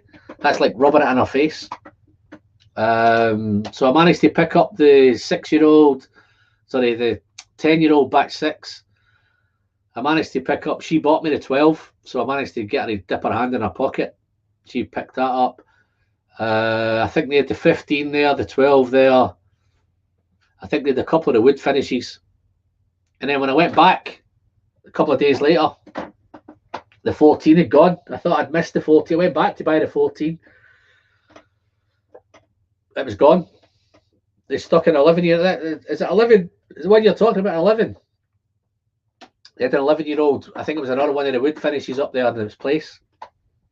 And I went in and I says, oh, please tell me you've got some of that 14 left. She says, oh, let me have a look in the back. She comes out with a bottle for me. So I've managed to pick up the 14. So, yeah, but I never noticed the... Alan, it's been fantastic, mate. Thanks for popping in. Got to go. Speak soon. Cheers again. And good seeing you all. And it's all been a spell. Fantastic, mate. Thank you very much. Need to catch up again, buddy. That's the rum one he's talking about. I'm not a fan of rum, man. Is that a heated rum, or is that a whiskey you're talking about, or is that a rum you're talking about? I'm not a fan of rum. I don't think rum does well with whiskey. I did the Talisker rum, and I don't think the rum did anything for it. A lad's tour for a week next week would be great. Yeah, no, I'll keep you in mind, mate. I'm going to be hard enough to try and get some of these guys down here to sign up to it. They're all like, yeah, we're up for that. But when it comes to commitment, it's a wee bit different. I hope Justin's no one. Justin, hope you're not listening in the background, Justin. I don't see many of the Manchester whiskey boys in here tonight, so maybe they're all kind of keeping quiet and avoiding me. But if they're in, then guys, if you're up for a little trip next year, then let's organise. I know we tried to organise a Campbelltown one this year, and it's fell flat on its face. I think there's still only 2 of us up for it. But yeah, I think that James getting off as well. Nice to, oh no, it's Alan that's getting off. Yeah. Super. So what have we got here? Look at that now. We're darkening it up now, aren't we? We're certainly getting darker. I don't know if Langtoon's gone and Lang's still around and he's not still around, but wow, that is nice, man. That is, whether I've had too many whiskies, but that's starting to smell real nice, man. I take it James is just subscribed to Whiskey Nose, eh?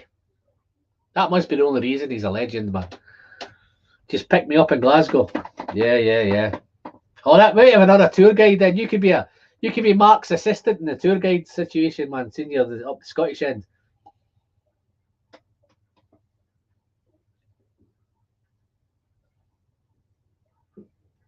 James Morgan is a legend. Take it you've signed up, James. Have you signed up?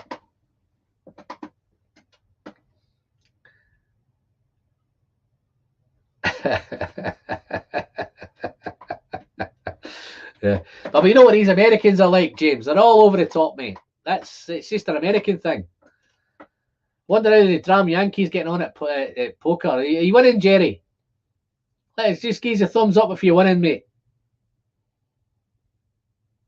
It was a peated rum, not whiskey. Ah, right, okay. Yeah, no, I've never seen it. I like a rum. When I go on holiday, I like a rum. I tend not to find much great whiskey in the places I go to, like say Spain and Tenerife, and there's not a lot of great whiskies around. So rums, the obvious, you know, I could do a bit of Jameson's in an Irish bar and a bit of that, but it tends to be rum. I like a good rum, particularly in the Caribbean. If you get a rum in the Caribbean, guys, then it's wicked. You just keep asking, where's the rum? Where's the rum? Makes you sound like Johnny Depp. I do a lot of late shifts. What are we pouring? I've just poured one, man. What are you doing? I've just poured the Cash Strength batch 6. The nights are free to chat into America. Wow. No, I've seen you in a couple of them chats in America, mate. I've tried to do as many as I can, but I used to be prolific. I used to be in every one of them. I used to spend lots and lots of, sit up to like 4 or 5 in the morning, man, and then go to work. You know, it's not a good look. Spain, you need brandy. Carlos, what? Yeah, no, listen, I'll tell you a wee story about whiskey. I had a mate, not whiskey, brandy. I had a mate who tried to get me into brandy. He said to me, this is how he sold it to me, right? Drink brandy. He says, no, you drink whiskey and you drink vodka and you drink all the rums and all them other things. You start slurring your words. He says, well, brandy, you can drink as much as you like and you don't slur your words. And I'm thinking, what? Let's try this. So I'm drinking whiskey on it, brandy on 8. Oh, he's winning. Jerry's winning, man. So I used to drink brandy when I used to go straight from work. In them days, you could leave work, hit the pub, Friday night, Saturday night, straight into the pub, night out in Glasgow, hit all the happy hours, happy hour here, 2 vodkas for one and 2 whiskies for one and all over town. October, you got Oktoberfest and you just went straight out Monday night, Tuesday night, Wednesday night, Thursday night. Them were the bad days, man. Them were the bad old days of working in retail. Used to work in a high street, local pub, Friday night, Saturday night. You could go out on a Tuesday night and there'd be somebody in there. So I miss them days. I don't think you get days like that anymore. I don't think even when you work in what's he swallowing about here? You're in fine form tonight with the swally. I think I'm in fine form every night with the swally, man, because listen, I looked back at my 9-hour one the other day. I don't usually tend to go back and watch much of the live streams, but I thought 9 hours and 5 minutes. I've got to see what I looked like at the end, and I think I was a mess. I don't think I remembered I don't even remember taking part in the last 2 hours. Wow, 200. What is it? Is he 1-200? That's a nice bottle of Macallan he's just won there, isn't it? Macallan Gold, $200, that maybe.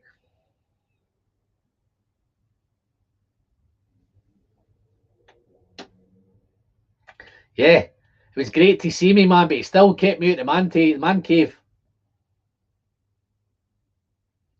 I'm driving away thinking, man, I wonder what that man cave was like. I'm only teasing, Mark. I know you had a couple of little Thai birds in there, man. I was there for the 9-hour shift too. Did you do 9 hours, mate? Wow. Were you as bad as me at the end?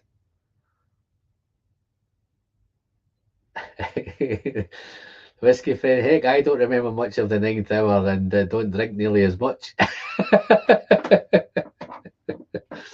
No, that was probably way too much, that, man. But I don't know if you've watched Ken Scotch Down Under. Guys, anybody that's no subscribed to Scotch Down Under, do me a favour and drop Ken a note and say Alan sent you.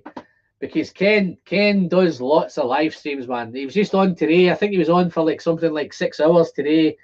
He was on yesterday for like 5 hours. He was on the day before for like 4 hours. He does crazy live streams during the afternoon because here in the UK, he's on from about, I don't know, maybe 10 o'clock in the morning, which is probably their night time. So he does long live streams, man. So anybody that's not seen Ken, go and give him a sub and tell him Alan sent you.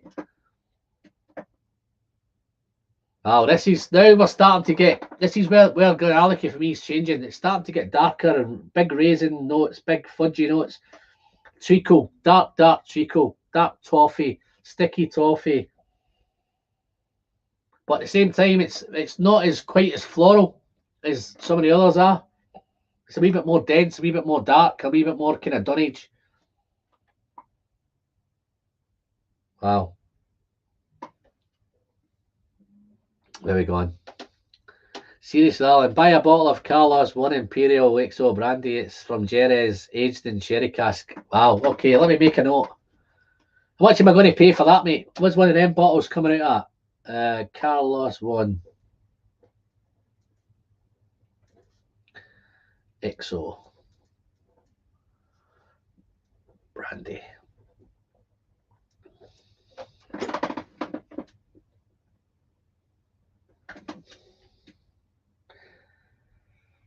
Wow. I've got a bottle of brandy lying down here somewhere, man, but I think my missus was clearing out one of the kitchen cupboards the other day and she found it. And it's probably been lying there for about 10 years. Ken's doing a live stream about 4 times a week. Wee guy and his guests are magic. Yeah, no, he does. He honestly does 4, 5, 6, 7 hours, man. 62 quid on Amazon. Wow, okay.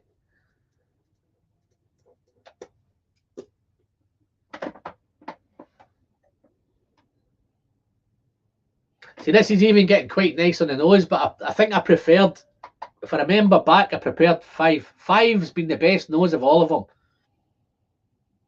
But this is getting really kind of, and the best way I can explain it, the way Glenallachie's going with the darkness, is they're getting a wee bit more like kind of, you know when you get a dark Edredor, and it's got that dark and damp and that funky note. I don't think this has quite got a funky note yet, but I think it's heading towards a funky note. It's I can't believe I'm saying a funky Glenallachie. Is there any funky Speyside? I don't think there's a funky thing that comes out of Speyside, but that's starting to get that kind of dark and damp, and I'm going to say wet dog, but it's not a wet dog thing. But there's something there that's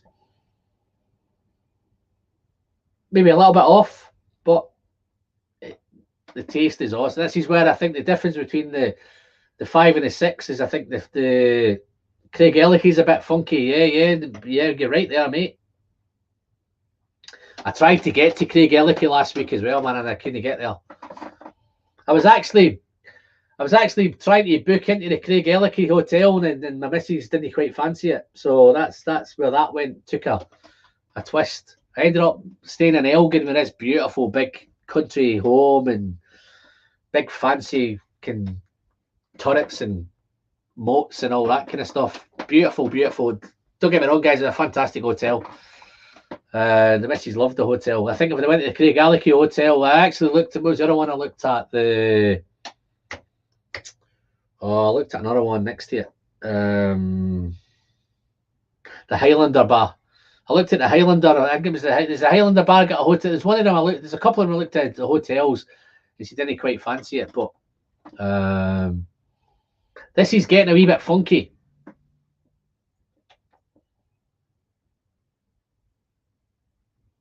It's really nice. I thought the batch 3 was great until I had the batch 6.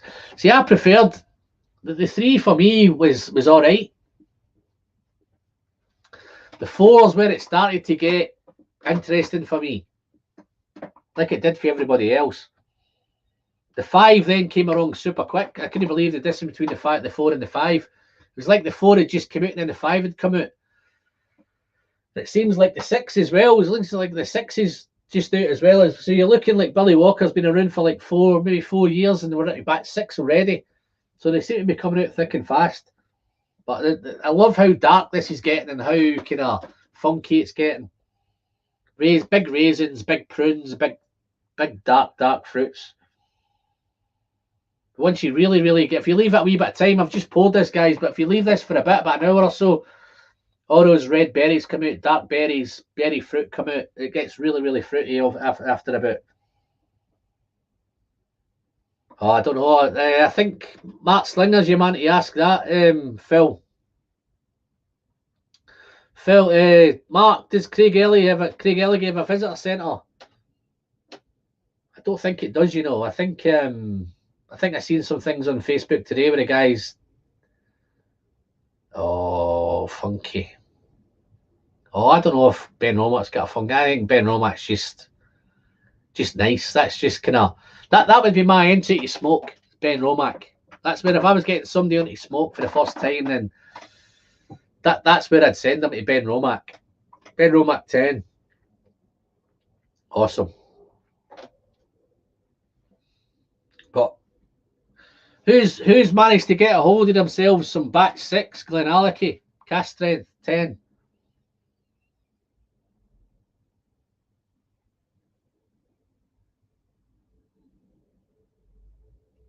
Who hasn't got it?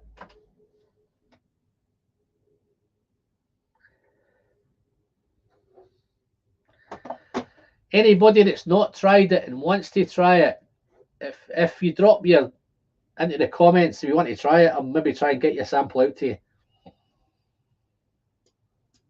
Got a few bottles of it.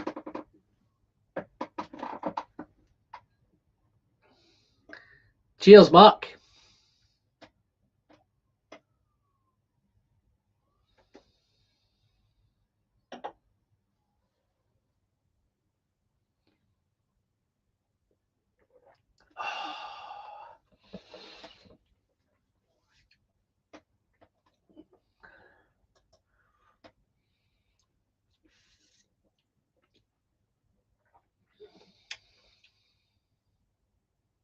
Whiskey Nose has got a few. Have you tried Sherry Amantadilla and Amtadilla or Oloroso? Great stuff, great for the reference.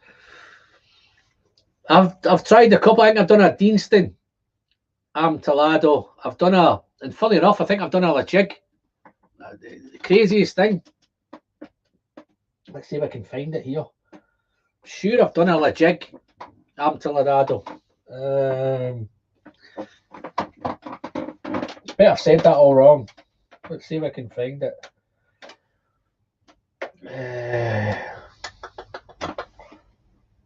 Let's keep yourself busy, guys.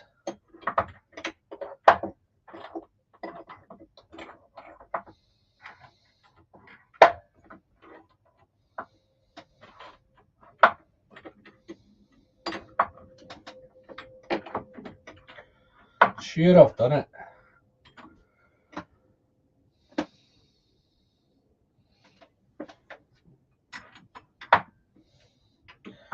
might have tanned it, guys. I might have finished it, but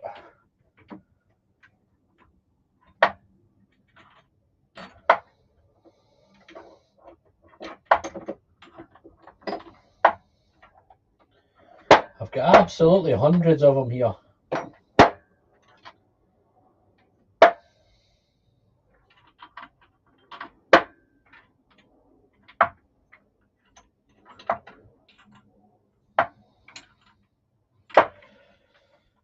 Oh, I can't find it.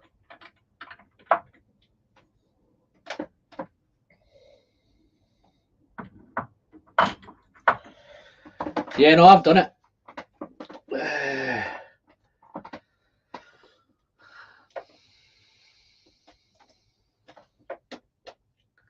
Normally open to visitors. Maybe during Speyside Festival you could get a tour. No, I think I seen some guy, Graham Muir might have posted on Facebook today that he passed by last night and couldn't get in. I think Fino Manzanilla, Pickled Hound. I don't think I think the subject tonight, I think Glenallachie and Glendronach, I don't think any of them do. I can't remember a Fino Glendronach. I can't remember a Fino Glenallachie. It wouldn't surprise me if Billy popped up with a Fino somewhere. But I think in a minute it seems to be Oloroso and PX. I think Oloroso and PX is his thing. But he has messed with a lot of port casks and different 12-year-olds. There's probably 4 or 5 different 12s. Salty sherry, man. Where I can't ever remember doing a salty sherry. Where have you got a salty sherry from, man? Dry, salty. Well, I know I've got plenty of dry sherries. As Amaroni's particularly dry. That's probably the dry. When I really started on my whiskey journey, I visited Aaron, and I tried the Amaroni cask. And I think if you're new to whiskey, then that will definitely suck all the saliva. That's the driest thing, the driest whiskey I'd ever tasted at that stage. Now it's a wee bit more easy to drink. So I think if you're stepping out and you want to get a whiskey experience and you're new to whiskey, then please buy that Amaroni, Aaron. It is spectacular. 50% ABV as well, so it's high ABV. Sucked all the saliva straight in my mouth. Something similar to what this one did, a little bit of it today, the Oloroso. But let's do a wee bit more of this. We're on about sherry now. Well, I think it originally started. I think when we started tonight, I think Glenallachie's all about sherry and Glendronach's all about sherry. So it was always going to be about sherry. It was just a case of how long I could keep it, Glenallachie and Glendronach. That's kind of a wee bit off the wake now because I think some of the guys have had enough of the. I think we're all about.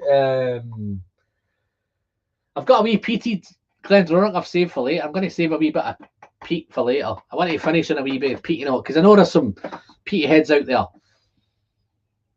But no, sherry. Oh, we go. I would like an Old England Eldorado sherry. Wow. Okay, I don't know about that, man. I think the Glaswegian's coming out in you there, mate.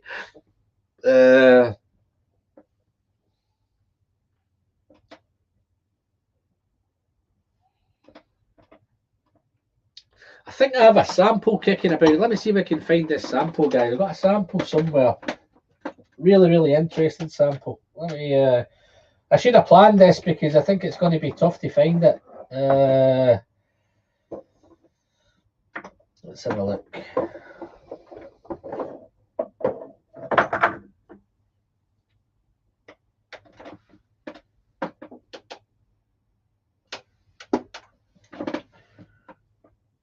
Oh, where is it? I might need to move around a wee bit here, guys.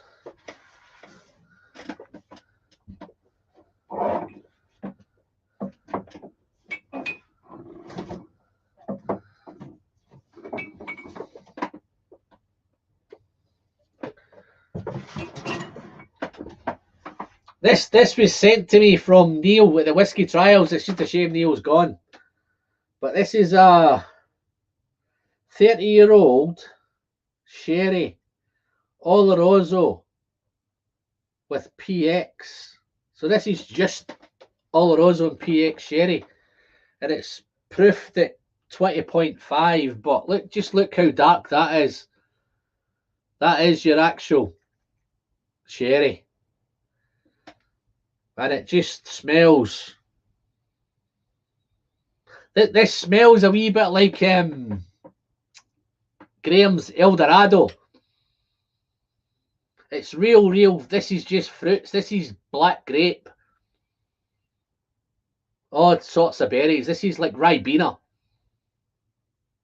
But real nice. But there's so much. This is why I think I love sherry, because there's so you've got Madeira, you've got all sorts of stuff. There's all sorts of stuff kicking around, but I think the Oloroso and the PX seem to kind of hog the market. Everybody's diving into PX and Oloroso. So I'm going to pour this. Well, I'm saying I'm going to pour this down the hatch. I'm going to send this batch 6 down the hatch. I know that's quite a big one, but it's cast strength, and I'm going to have a wee sip of water first before I tackle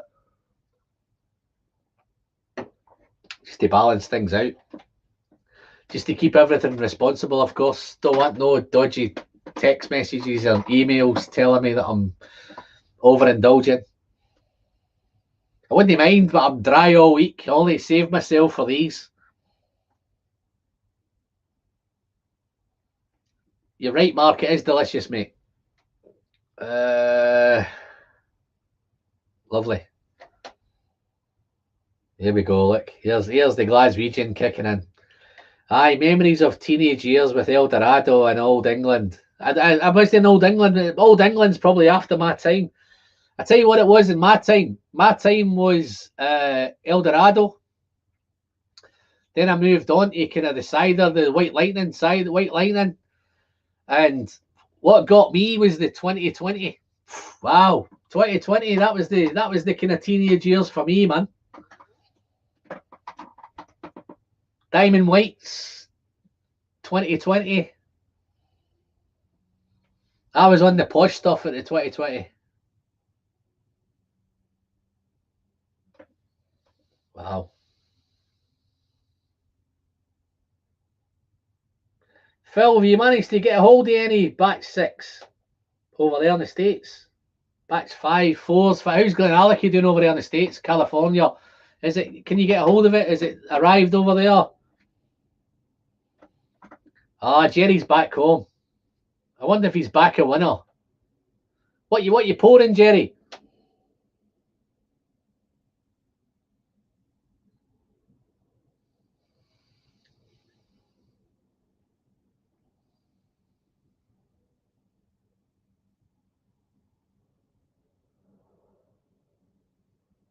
I was in heaven, eh? Wow, was that because of the sherry bodegas, or was that because of the golf? Mark likes his golf at a minute. No, it was great to catch up, Mark. I was really glad that I could get up there and catch up with you. Hope you enjoy them samples, mate. I can't remember what I gave you. I think I gave you some decent stuff, I think.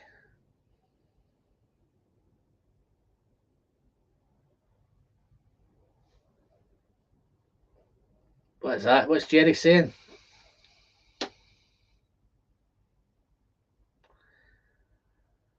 Lagavulin 16. Wow, Jerry straight on the peat, man. Straight on the peat, Jerry. Wow, fair play, mate. I'm 61 now. I'm originally from the east end of Glasgow. Now west end. Oh, hey. Graham's came up in the world, man. East end. I think I remember seeing a stat about East End of Glasgow. The life expectancy was something like 51, right?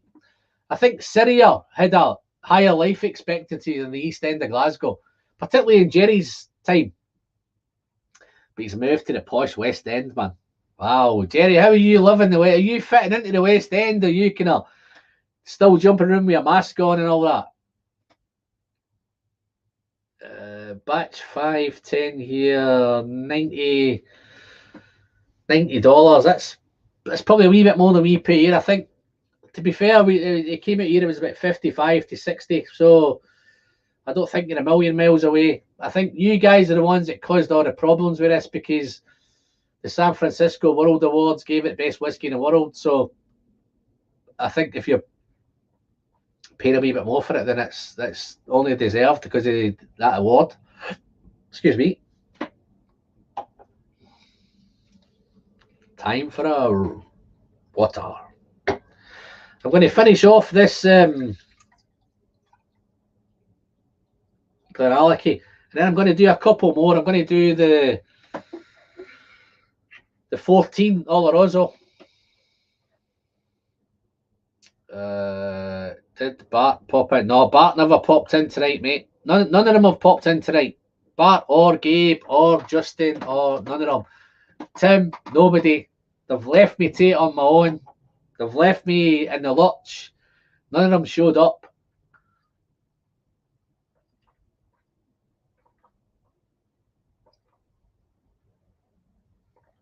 Oh, that's nice, that. So, let's...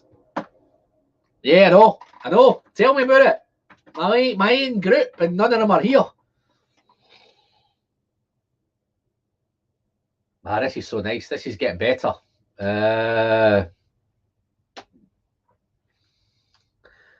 Batch 5 is about 80 to 85.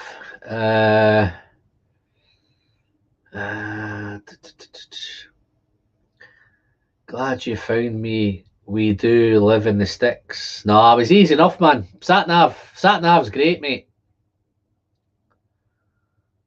My missus was a bit worried because she thought, where are we heading, man? Okay, let's have a look.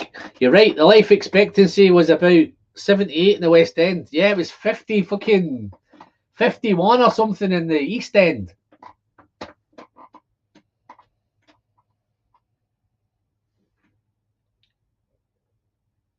Glad you got out. How did you get to 61 and live in the East End, man? You must be bucking the trend.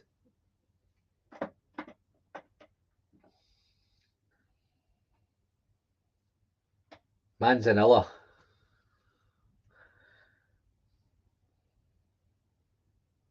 Getting a sherry lesson here. The old no Rolex, no sex is getting us a sherry lesson. Cadiz fried fish in Manzanilla. Heaven. Wow, okay. Making me hungry now, man. Let's send this. I'm going to pour something nice in a minute.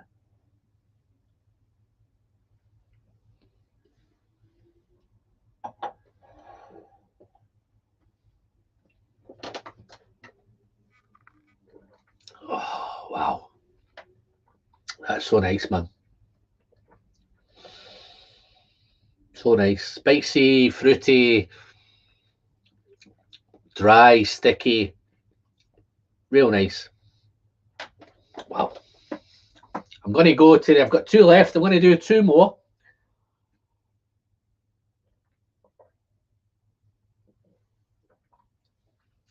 Love it too down in sherry country. Great people, great food, great sherry. No, you can't beat a great sherry, man.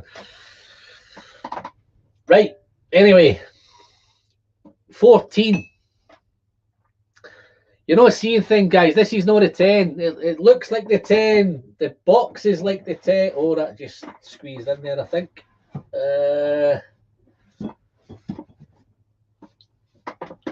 Looks like the 10. It's not a 10. It's the 14. It's Oloroso wood finish. Picked this up at the distillery. Look at that. Look how dark that bad boy is. That is just awesome. First and second fill American oak barrels. Re-racked. 2 years in Spanish Oloroso sherry puncheons. And this is what you get. So let me find another glass.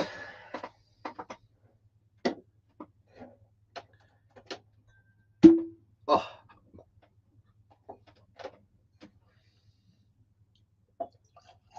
Oh man. See, we're up to the cask strength stuff now, but I'm saving myself, guys, because this is the daddy. This is the only way I can share it with you. I told my Patreons I'd never review it, so I can't even review this. I'm going to drink it. I'm going to share as little as I can with you, and I'm going to try and give you as much as I can at the same time. So yeah, this is the. Let's get rid of that 10. But mamma mia, look how dark that is. That Billy must be finding some spectacular casks. Oh, can we say wet casks? These are definitely wet casks, man. Looking forward to your opinion on the 14 Oloroso. Oh, Graham, do yourself a favour, man. Just go and fucking crack it open, man. What are you gonna sit and wait for it?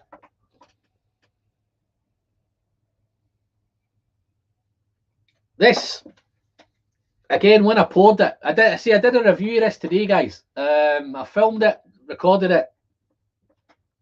I've done it as a not as a battle. I've done it as a side by side with the Glendronach 15. Tried to be as fair as I can. They're not a match. They're not a battle. They're a mismatch. It's cast strength. One's cast strength. One's not cast strength. They're different maturations. So there was no way this was going to be a battle. I know, Scotty. I know, but you know what happens? Shit fucking happens, mate. But I'm going to try and cut it at 3, though. My target's 3, guys. So help me get there. Anything I can try that compares. I tell you what you might want to try. Just for the fun of it. That Tomatin 19 that you've got, maybe that PX cask, that might be. Or you might want to save the Tomatin PX for when the beast comes out. But this is it's 14. It's cast strength. This is what I can imagine the 15 would probably be if it was cast strength. And that's the difference, guys, between those whiskies. You've got those kind of, and I know that the distilleries are trying to aim at different people because there's different levels of journey. And I think if you were the 46% your next level, so your 12-year-old at 46, your 15-year-old at 46, your 18-year-old at 46 is great. But I think when you get into the cast strength is a different journey. That's punch in the face. It's big alcohol, big ABVs. If it's non-chill filtered, it usually is. It's lots of flavour. So there's lots of flavour going on. So the flavour profiles jump up, and I think this is no exception. I think this is real nice. It's spicy. It's that dark fruit, that berry fruit, the plums, the raisins. This is quite pruny. Lots of prunes in this. But it's real nice. And I know as soon as I taste this, the nose, and I have tasted it already, guys, so I know what I'm expecting. Where I got the surprise, and it did surprise me, was on the nose. So the nose was really nice. It was a little bit muted to begin with. I gave it some time, and then it came out. But it didn't set me up for the palate, because when I hit the palate, it's that cast strength just hit you. Bang, big punch in the face. Nicely. But it was so spicy. Well, let me tell you. Nose is... There's those honey notes, dark honey, dark toffee. I've poured a Aaron Bodega. Beautiful dram, my friend, but it's not like this. It's not this.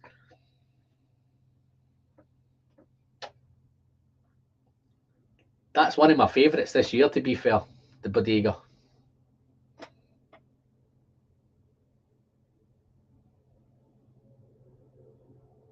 Wow, it's so interesting because it's not the most dynamic nose in the world, right? But when you give this some time, it opens up. It's like all Glenallachies, it needs a wee bit of time for them to open up. When you pour them and dive into them, then I don't think you get that much. So I've always left these a little bit, even in the bottle. This, to be fair, I know this is going to get much, much better. This bad boy here, this is it. This is perfect zone. This is ready to share with the world, but I have to share it responsibly. Enjoy that, Aaron. But this is Oloroso. It's dark, it's deep, it's dense. It's getting towards Edredores. Those kind of Ben Nevises without the peat. It's that kind of dark and dense and raisins and sultanas and prunes and really juicy dark fruits, berries, blackberries, black grape. Wow. But I'm going to go in, guys. I'm going to go in for a sip. Let me have some water before the batch 6 is not here.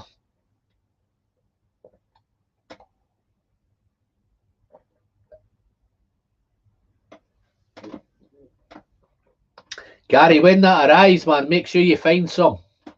You need to get a hold of some of this, mate. It's not there in California.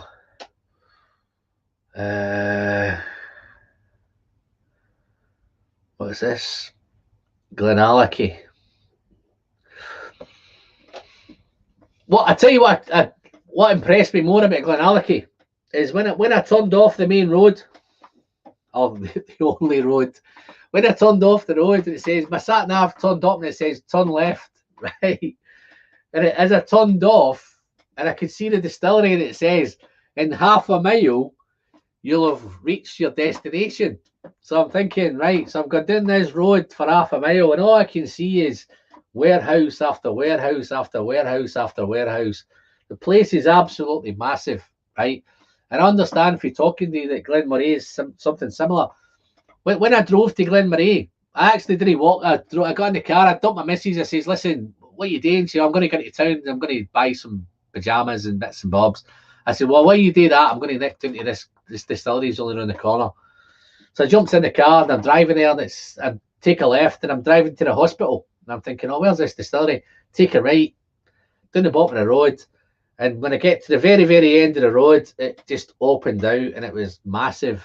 But I just couldn't believe how much warehousing there was at Glenallachie. And I can understand now where all these bottles are coming from, because there was warehouse, honestly, half a mile of warehouses, which was awesome.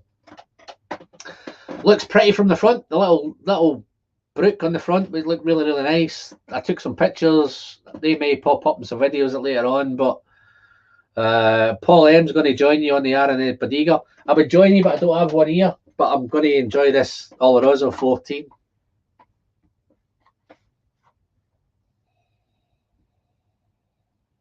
Wow. This is not the best nose in the world, right? But where it comes alive is on the palate. And I'm going to try and do it now. So, cheers, folks. Know where it's gone? It's gone straight down the hatch.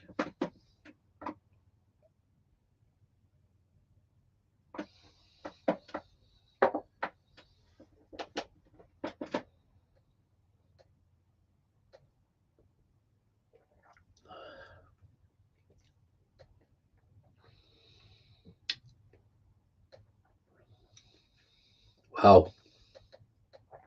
Wow, wow, wow. Mark, you've got a choice. If you turn up at the distillery, right, and you're on a budget, here's your dilemma. You can walk in there and you can buy the batch 6 at £60. Or you can buy this 14 at £90. And you're thinking then, I could get 2 batch 6s for £120, and I can get one 14 for £90. I think you should buy the £90 one, this 14. This 14 is taking it to the next level. It's heading towards, I know it's heading towards single cask price. You can pick up some Glenallachie single cask, 80, 90, 100 quid. I think this is worth buying. I think it's worth a punt. It's worth a dive in. If you like Glenallachie and you like the dark sherry, you like this kind of this stuff, then you'll pay the 90. I paid it. I didn't hesitate in paying it because I managed to stock up on I've got armloads of the back 6, so it was a case where I was just going to have to spend some more and pick up this one. And I'd been disappointed because if I came away and I didn't buy it, I'd be thinking, oh, I should have bought that, should have bought that, should have bought that. And I'm doing exactly the same thing because I'm saying I should have bought the 15 as well. I should have got it. I never, but I can pick up the 15 easier than I can pick this up. So, and I'm no doubt I'll manage to get. I'll come across a 15. Might even buy that tomorrow. But yeah, no, this is awesome. This is real nice. It's going a wee bit more kind of perfumed, a wee bit more not perfumed, but kind of. It's a wee bit more floral, but it's a wee bit more dusty floral. It's if that makes any sense, but it still has that wee bit of funk in there as well. It's going a wee bit funky.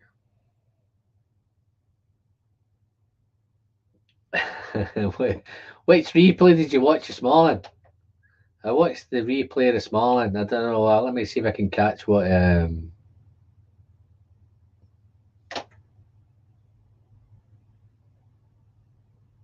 Oh, I was food quigging last night. Didn't catch it all. Oh, Quig's a man. He does he makes pizzas and all sorts, man. He just dives off and puts a pizza in and goes off and comes back. He just brings guys in and leaves them to it, and away he goes. Fair play. I did have the pleasure of meeting Food Quig in Manchester. I spent the night with Quig, took him around Manchester, took him around the whiskey bars in Manchester. We had a good night. I think he had a good night. He bought us some nice whiskies, man. He bought some what am I looking at here? What are we doing? What was wow, really? What did I say?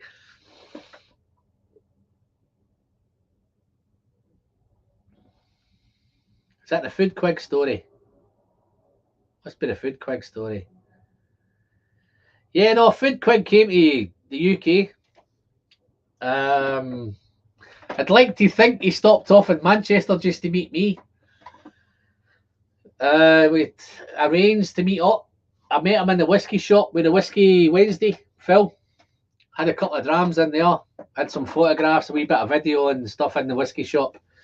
And then I took Quig out on the night in Manchester. You and Quig having a dram. Yeah, no, it's the funniest thing, guys. If I wasn't trying to end this in 3 hours, I'd tell you the whole story. But I took Quig for some food, right? We had some drams. Phil looked after us in the whiskey shop, so we had some drams in there. And then I took Quig for some food. Went out, had some food, and he had I think I had a Nika from the barrel, and he had something anyway. So we had some food, and then I says, let's go, and we've got a whiskey bar in Manchester, a whiskey jar. The biggest mistake we made, right, is the whiskey jar on a Tuesday is an open mic night for potential singers and all that kind of stuff. So it wasn't the best night to go to, but it was a Tuesday. So we go in, looks nice. We sit at the bar. We're parked up here. This is the bar here. All the drinks are up there. Menu and all sorts of stuff. So we're sitting having a couple of drams, and then obviously the singing starts. But we didn't realise we were the only two there who were there for the whiskey. Everybody else was there for the singing. So as you can probably imagine, I'm not the quietest guy in the world when we're chatting away, and Quig was quite much the same. So we're chatting away and chatting at the bar, and oh, it's great, how you doing, blah blah blah blah blah, what you having next, and what we having, and what we having, and all we hear is at the microphone, shut the fuck up, man, at the bar. We're here for the singers, no the whiskey. And I'm like, all right, crack on, mate. Has a few more. We sit there all night and we must have got abused like maniacs. These guys kept saying, shut the fuck up, shut the fuck up, shut the fuck up. And we just kept chatting on. We kept having a great night. We're buying great whiskies. To be fair, we complained a little bit to the bar because it was a whiskey bar and they were letting us be abused and all that kind of stuff. But we weren't caring because we were like, we're grown-ups. We kind of take it. It was full of younger, kind of studenty, musician type people. The singers weren't that great, to be fair. And it was a Scottish guy who was running it. So he shut the fuck up, kind of reminiscing with me because I knew what he was saying. But I think Quig had a great night. Fantastic night. He bought some fantastic Ardbegs. He bought some Supernovas. He's paying £40 a shot and he's getting abused at the bar, which I think was a wee bit kind of, it wasn't right. So if you ever go to the whiskey bar in Manchester, then don't go on a Tuesday night because you're not appreciated on a Tuesday night. But yeah, no, fantastic. But I'm sure Quig had a great night. Walked him back to his hotel, make sure he got home okay, and then he went off on his journey. But yeah, loved it. Oh, I loved Quig. Quig's the man. I'm sure you've all watched his video where his wife leaves him. He went viral on YouTube.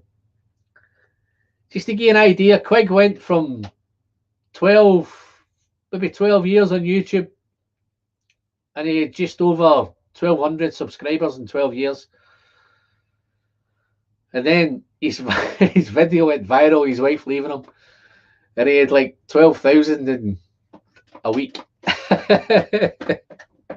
He'd over 1 million views in one day, I think. I think that's what he had on that video. I went on Reddit, and it's actually went viral probably 2 or 3 times now. And if you've watched the video, if you know what's, go and watch videos, Lafroig 10. If you go to Food Quig's channel, Lafroig 10, watch that video because you can see his wife leaving him, or his missus leaving him. I'm sure Quig won't. Yeah, that was an awesome video. Yeah, I'm sure Quig won't mind me kind of bringing that up. I think they're still on talking terms. They're still on, you know, they're not. There's no animosity. I don't think she lives anywhere. I think she's a wee bit of distance away now. So, but yeah, but this kind of Oloroso, Glenallachie. So I'm going to try and wrap this up. Oh, I forgot the beast, haven't I? Let me down this and I'll do the beast.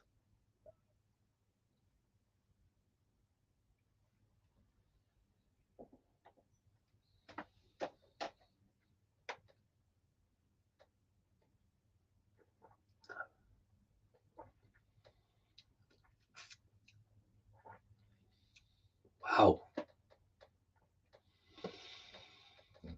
Wow. That is. I know there's a couple of guys in the chat tonight saying Glenallachie was one-dimensional. That's certainly not one-dimensional. That's coffee, espresso, mocha, dark chocolate. Spicy. It's so spicy.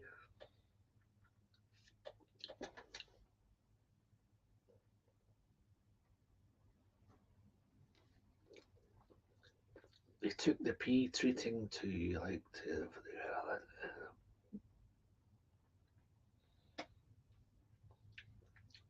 they took the pea treating you like that, to be fair, Alan. It's normally I've missed a wee bit. I'm not quite getting that, mate. Give me a wee bit more info on that one.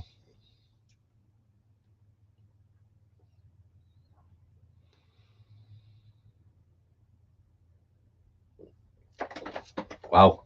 Okay. I'm saving the big boy for the end, guys. As tonight's prize draw habit. No. To Graham, what I tell you to do is I'm not going to draw a prize tonight. If you want to enter, what I'm going to do, I'm going to draw it on my next live because I've not got all the exact info. What I tend to do when I've come back next time, I'll have all the info I'll have all the numbered names, and I'll pop into my trusty assistant, and she'll pick a winner. So hang fire to the next live. Yeah, no, the whiskey jars. It's great, except that don't go on a Tuesday night, guys. Avoid the Tuesday night. You don't want to go there. I think there's a couple of nice tastings coming up. I think there's the Aaron tasting coming up, which I'm looking at. Some of the lads are looking at that one. Some of them are booked onto it. Just past the 3 hours though, so I'm going to try and tackle the beast and wrap this thing up and get home tonight for maybe hopefully 1 o'clock AM. So yeah, awesome. Guys, if you've not tried the 14-year-old Glenallachie and you've got a chance to get it, guys, just pay the money and buy it. You'll love it. If you don't want to, if you don't like it, send it to me and I'll buy it back off you.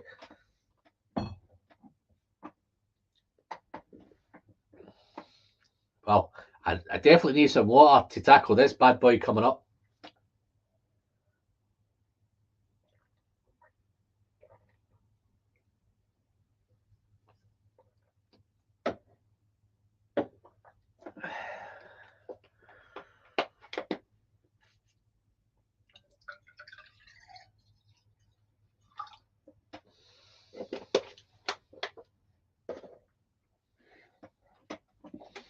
Let's get a new glass.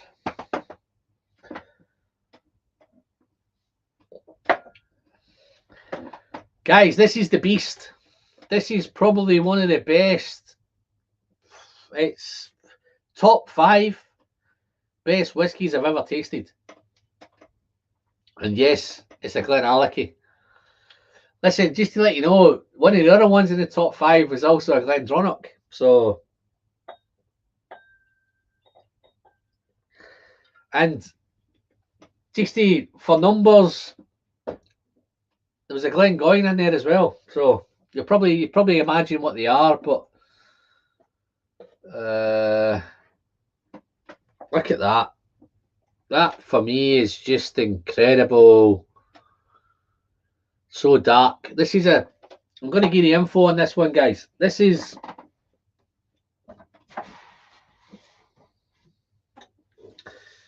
a single cask Glenallachie.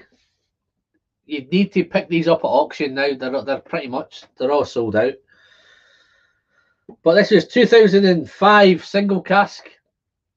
It's a 13-year-old. So to give you an idea, when we talked earlier, guys, we talked about Glengoyne bringing out a 13-year-old distillery edition at £170, right? You can pick this beast up at auction for 150, right? You may pay close to 170 with your fees on, but this is single cask. It's 13 years old. It's this is the beast. Look at that bad boy. Absolutely momentous. This is as good a whiskey, and to be fair, top 5 is well up there in the top 5. Let me see if I can squeeze this in here. Yeah, top 5, hands down. Nose, palate, everything. I can't give you too much because I swore I'd never review it. So as long as you don't take this as a review, this is just a kind of couple of malt mates drinking. Let's have a look. Yeah, no, the draw's not happened, man. Draw is happening in a couple of weeks. The draw will happen. Don't worry, mate. You're in there.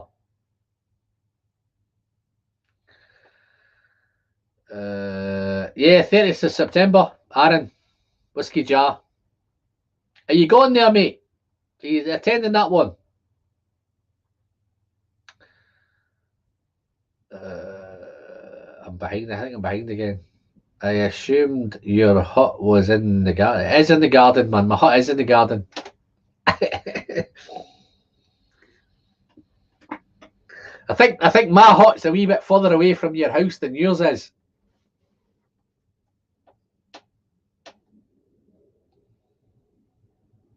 Tim, I think I'm not sure if I'm behind or you're behind, but this is the beast. This is the 58.9% ABV single cask, 2005.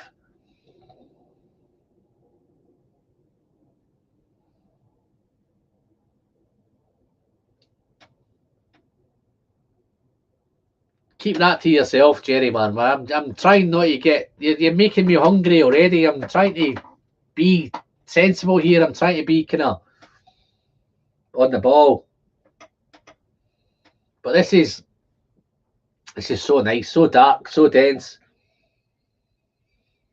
This is definitely getting me into the Edredour country. Edredour, Abisco, 12-year-old. Just a quick one, guys. I don't know if this makes sense to anybody, but on the way back from my trip to Scotland, we were heading back home. And on the way up, I missed the House of Brora. And I knew I missed it because some guy in front of me kind of turned off, and then before I knew it, I was past it. On the way back, I dived into the House of Brora, which is on the way back from heading towards Glasgow again, heading towards Pitlochry, and I dived in, and I walked into the whiskey shop, and there's a big sign up saying, "Please refrain from taking any pictures." And I'm thinking, why they don't want us to take no pictures? But then when I got inside and I looked at some of the prices, I thought, no, I know why they don't want us to take no pictures, because to give you a quick overview, Edredour, Caledonia, nice pack, blue box, 2 whiskey glasses, £95. I could get it on the Master of All for 60 quid at the minute. It was massive. And when I looked round, it's Dalmore's, it was crazy, mad prices, man. It was obviously aimed at tourism, people that didn't know what they're talking about, but the whiskey prices was I just walked straight back out again. I'd love to have taken some pictures, but wouldn't let me take pictures. But yeah. No, anyway, this bad boy. I think I'm caught up.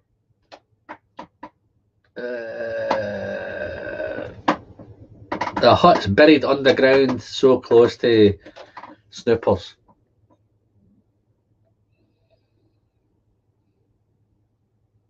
Oh, wow.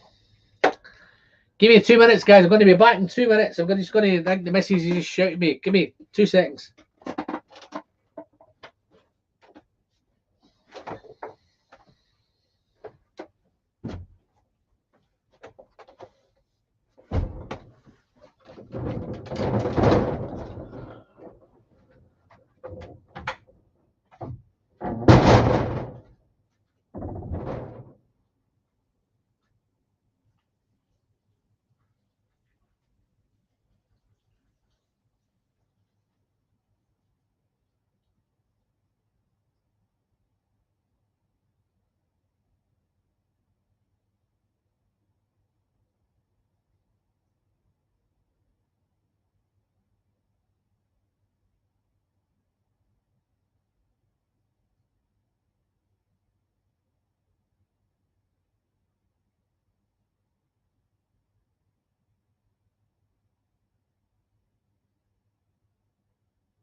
Sorry, folks. I think I kicked my Wi-Fi off. I think I kicked it on the way in, tripped over it. Hope you've not missed too much. Hope you can still see me. Still got 22 in. Just topped over that 3-hour mark. Yeah, the missus just shouted me. She said, "Alan, I thought you said you're going to be 2 hours. We're heading over to 3 hours and whatever now." So I've just had a quick word. About an hour and 20 minutes or so. I don't know if that's aimed at me, but glad to see you guys are still here. How far from Folsom do you live? So there's a lot of guys kind of meeting up and catching up. He's gone to his bucket. No. The missus shouted me. She said, I told her tonight, I says, listen, give me a shout, stop me at 2 hours. So she's let me go a little bit longer. But yeah, no, there's no need for the bucket. The bucket's down here, man. But yeah, the beast. I'm going to finish off with the beast, guys. Alan gave me some new bourbon samples on his trip to Speyside.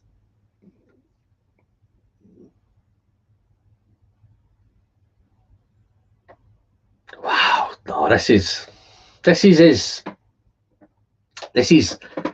Edrador 12 Abisco. This is Ben Nevis single casks. This is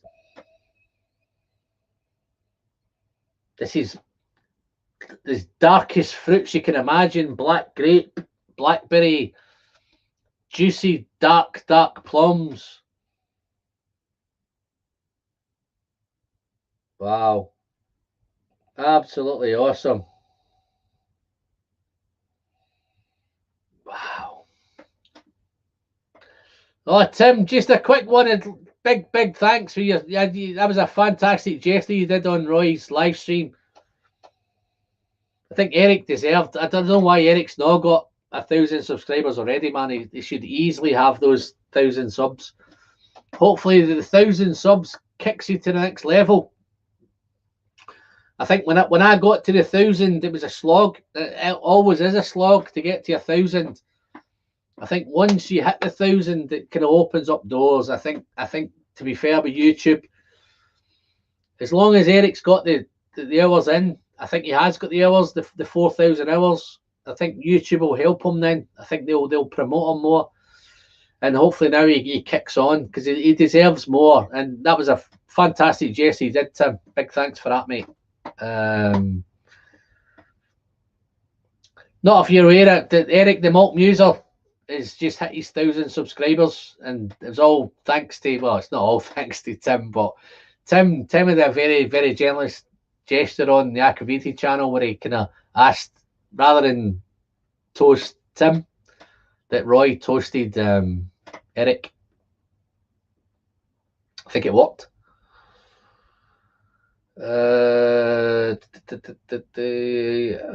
Which ones? By the way, I'm working hard on sourcing your bottles for my trip over. Jerry.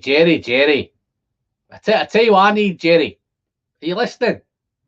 I've got a mate at work who's asked me if he's I don't know if he's fell in love with Smoke Wagon, right? He's fell in love with Smoke Wagon, and he says, "How do I get a bottle of Smoke Wagon?" So Jerry, help me out. How am I going to get some Smoke Wagon? I know it's from Vegas. I don't know what Jerry's take on it is. I know I've reviewed it. I've reviewed the unchill filtered and the uncut version. But I've got this guy at work. He's banging my head to get away. He just wants. He's fell in love with the Instagram, the guy on Smoke Wagon with a big cigar and tattoos and tight t-shirts and all that kind of stuff. So he's fell in love with that, man. So I don't know what Jerry, what's your take on Smoke Wagon? About the move makes season better. I am wine and fan as well. No, Jerry is a wine fan, man.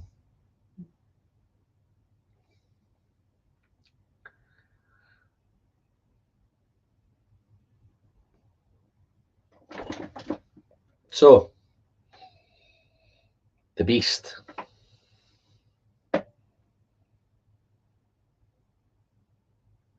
I have that, and I can bring you a store pick s'more wagon. The deal is done. Okay.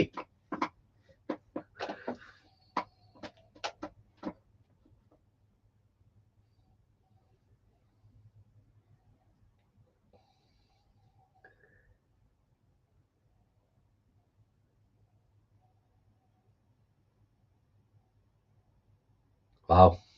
Nice. So anyway, guys, I'm going to end this off. The Beast, it's just so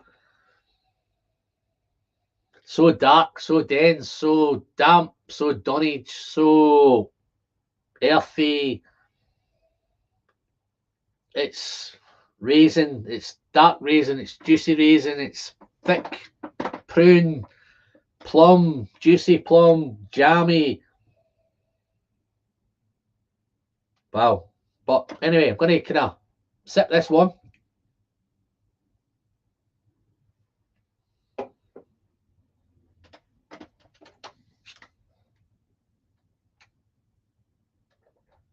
Oh.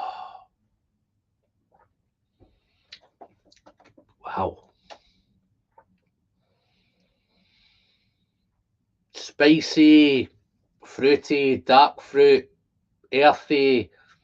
This for me has everything. Has it all. It's punchy, it's powerful. In fact, I've had a good night because I've drunk a few. That 59.8 was incredibly easy to drink. I think if you're going to tackle this as the first one of the night, you be aware it's going to hit you. It's going to punch you. What have we got here? They put a lot of single barrel stuff. Some is excellent, and some are so. I think the sample that I got, Jerry, the uncut and unchill filtered. I think I enjoyed it. I thought it was all right. I think it was nice bourbon. But the guy at work I've got, he's fell in love with the whole kind of smoke wagon thing. He's a bourbon guy. He likes his. I'll be honest. He had a baby recently, and I gifted him the Elijah Craig barrel proof, and it blew his mind. He used to buy the straight stuff at Amazon. He's kind of, what's the word I'm looking for? He's Elijah. He's not Elijah Craig. He used to buy his kind of Bullet and all that kind of. He's kind of entry level bourbons on Amazon. I introduced him to Wild Turkey. I love Wild Turkey. I gifted him a bottle of Elijah Craig barrel proof. Everybody was gifting him gifts for the baby. Nobody was thinking about him. So fuck it, I'll gift him a bottle. So I gifted him a bottle of Elijah Craig barrel proof. Blew his mind. He loves it. Loved the barrel proof. He's into the higher proof stuff now. But he started following bourbon. He's gone down the bourbon road rather than the whiskey road. Which is fine. And he's got the smoke wagon. He watched my smoke wagon video, and he started following smoke wagon on Instagram, and it's just awesome. The guy looks cool. Big cigar, big tattoos, tight t-shirts, rings on every finger. He's fallen for a whole smoke wagon thing. So I'd like to get a bottle of smoke wagon. So that's my plan. Jerry, if it's okay with you, if you get me a bottle, send me it. Tell me how much it is, and I'll pay you for it. I'm going to pay you for that bottle of smoke wagon, mate. And if we can get that sorted out, that'd be great. In fact, let's catch up on StreamYard. I'll do that with StreamYard with you.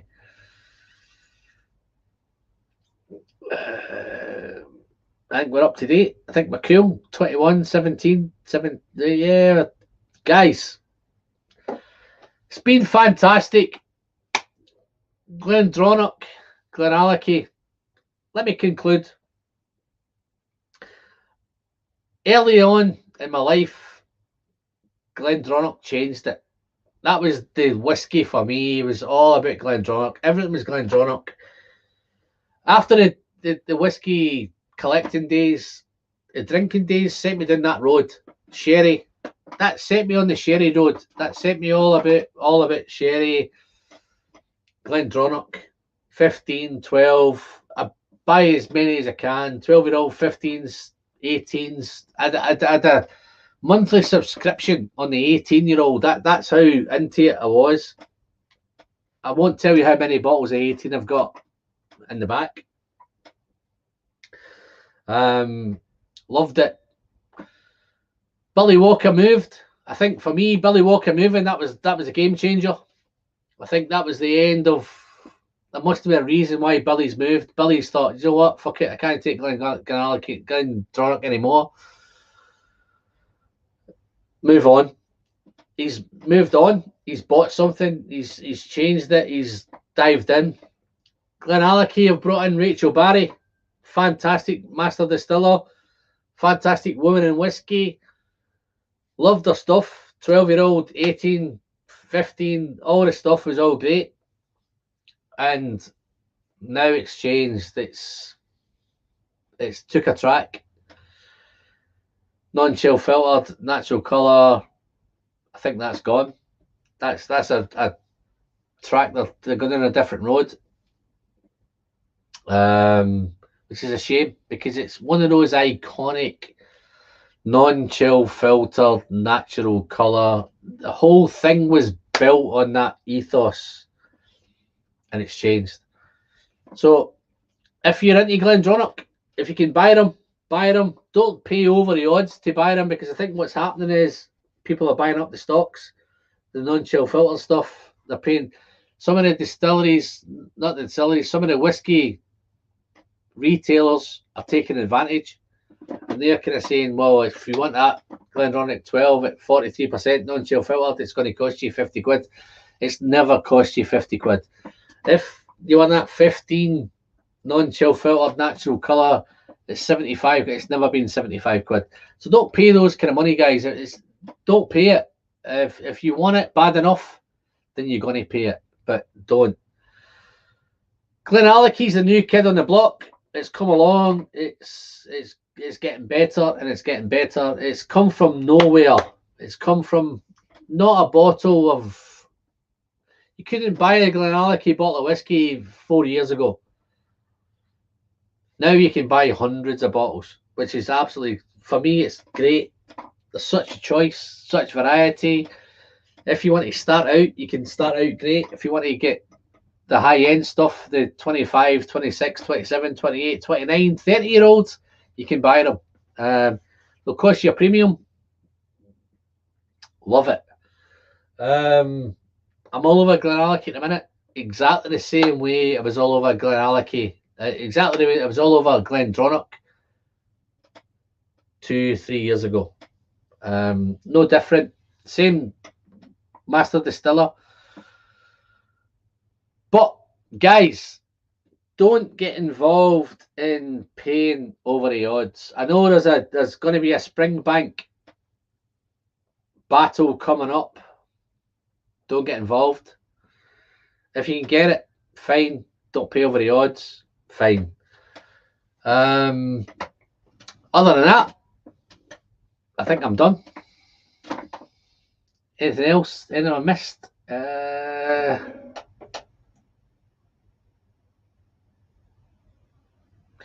Good night, Mr. Slinger. Thankful for the bourbon chasers. Leave the scotch for us and ensure a steady supply of first fill ex bourbon cask. Yeah, no, I think that's the problem. We are pretty much the problem, guys, because smoke wagons. You know, I think that's what he fell for. He fell for that tall bottle, I think. What's Travis? Oh, Travis, how you doing, Travis? Nice to see you, mate. When did you sneak in? What's up, boss? I think you should put some Edredures in this bottle next time. Full sherry maturation via re-rackers. Love Glendronach though, especially.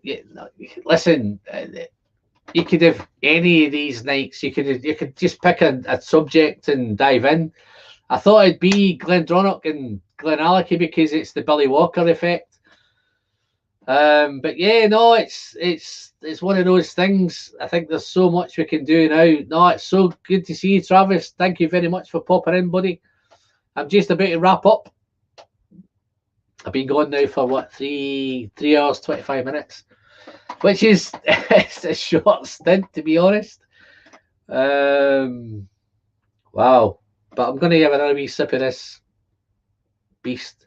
This is a beast, guys. If you can find this on auction, it's 901. What's the cast number? Let me get the cast number.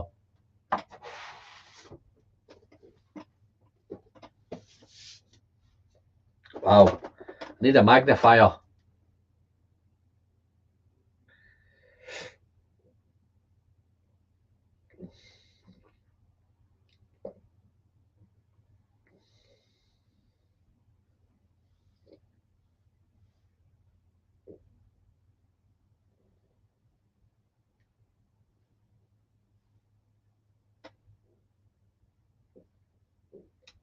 Still can't see it. I'll drop it in the description, guys. I'm going to pop a link into this one because it's awesome. If you can find it, find it. It's incredible stuff.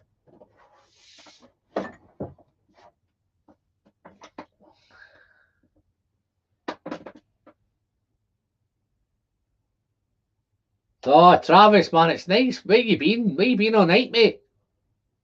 Travis is. Listen, guys, if you've not seen Travis on Facebook and all, he kind of posts all those kind of whiskies that you should be chasing out.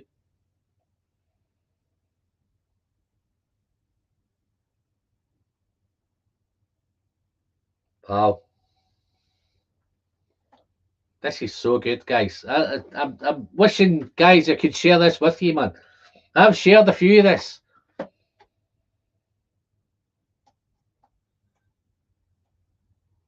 Wow. Awesome.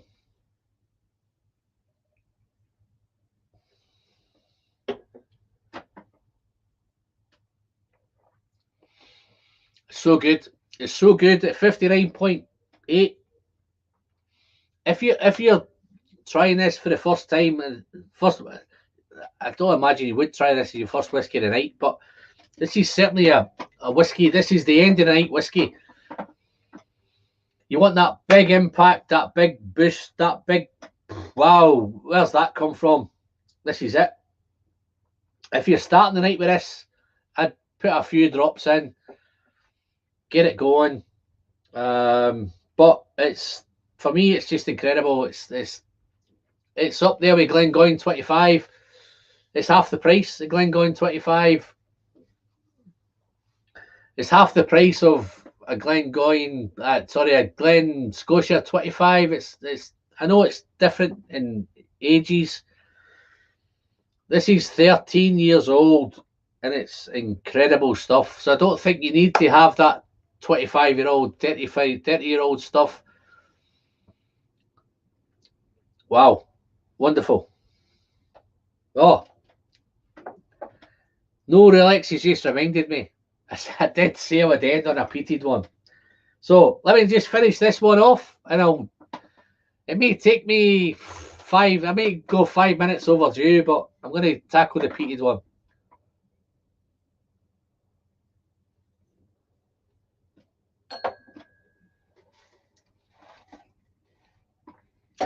Thanks for reminding me, buddy.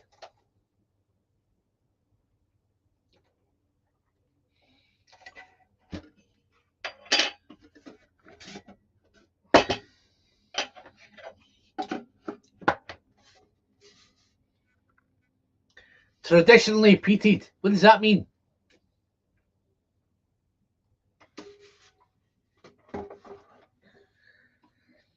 Need a glass?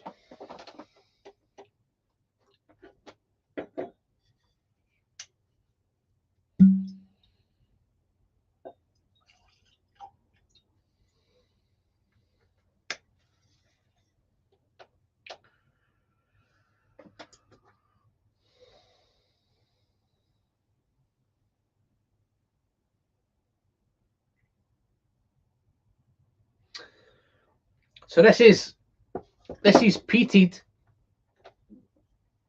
and it's PX and Oloroso as well. So it's big sherry. It's typical Glendronach. 40, we're looking. 48% ABV, so the ABV is good.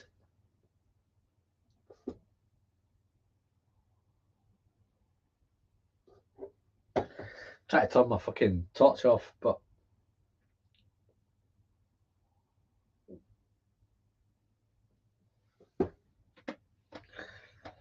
so we're back on the Glendronach. Love it. Bye guys, I'm having such a good time. Thank you very much for everybody that's popped in. Love it. Thanks very much. I'm going to have a quick sip of water. I'm going to tackle this peat.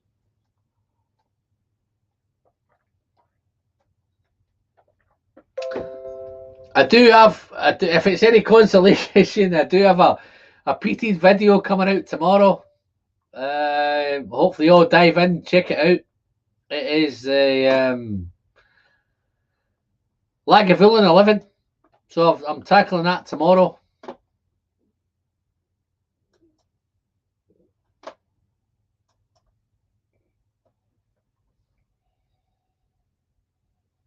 James is there we go.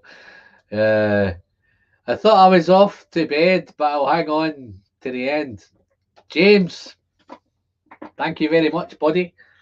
So we're doing a little bit of Oloroso peat. Wow.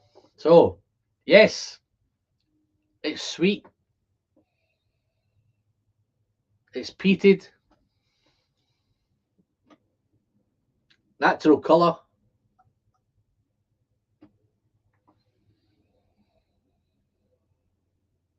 But when it says I'm getting this traditionally peated, I don't know what that means.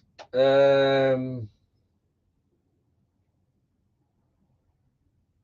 it has all the other good things, the natural colour, unchill filtered. This is one of those. It's Rachel Barry. What's the note saying?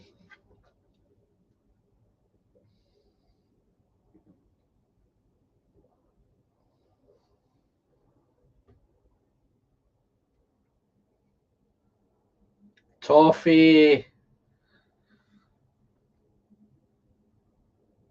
I need to get some new glasses, man. Dark honey. If there's any consolation, guys, the Glendronach tasting notes seem to be very similar to the Glenallachie tasting notes. Lots of honey, lots of toffee, lots of butterscotch. This one, it's definitely peated. The peat's definitely there. It kind of overpowers things. If you know into peated whiskies, then it's gonna. That's the first thing you're gonna notice. But it's not massively pungent. It's not that kind of Lafroig. But it's just peated.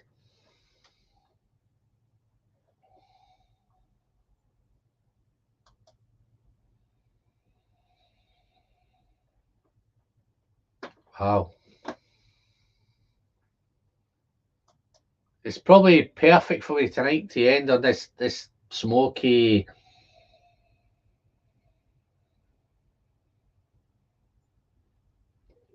This was one that I'd say if you get somebody into peat, this is where you'd go. If there were sherry lovers, Oloroso PX, and you want to get smoky, this is how you get smoky.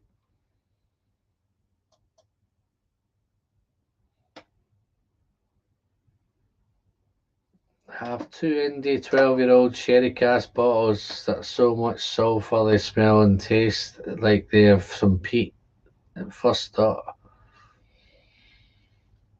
Not sure which the other ones are, Tim.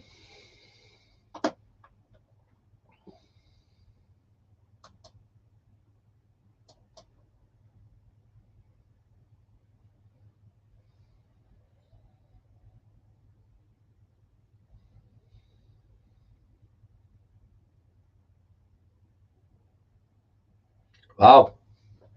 No, I never knew, Tim. Hey, Travis, never knew, mate. But you guys are such knowledge. Love having you. Thank you very much for popping in, fella.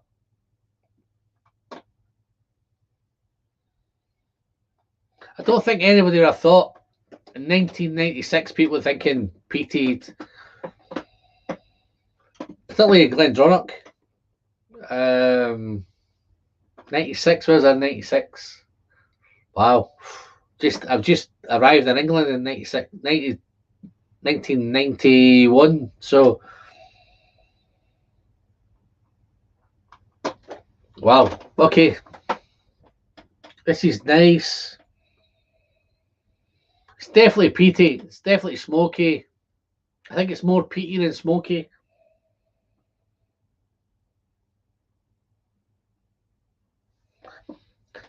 Paul, give me, what we on, 36? Give me 5 minutes. I'll finish this in 5 minutes, mate. You continue brushing your teeth, fella.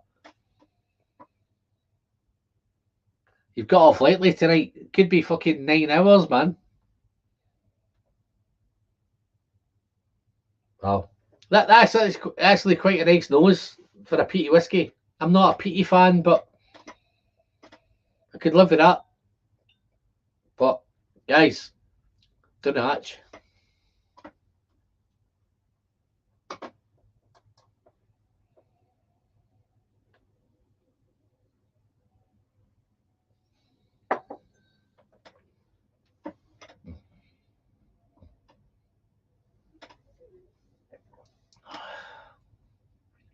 Wow. Okay.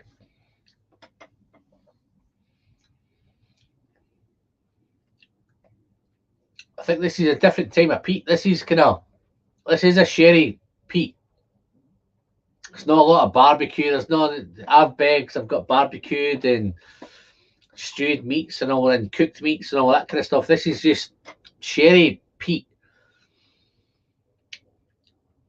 and I think it's smoky, it's peaty, but it's the same regard. It's sherry. I don't think it has those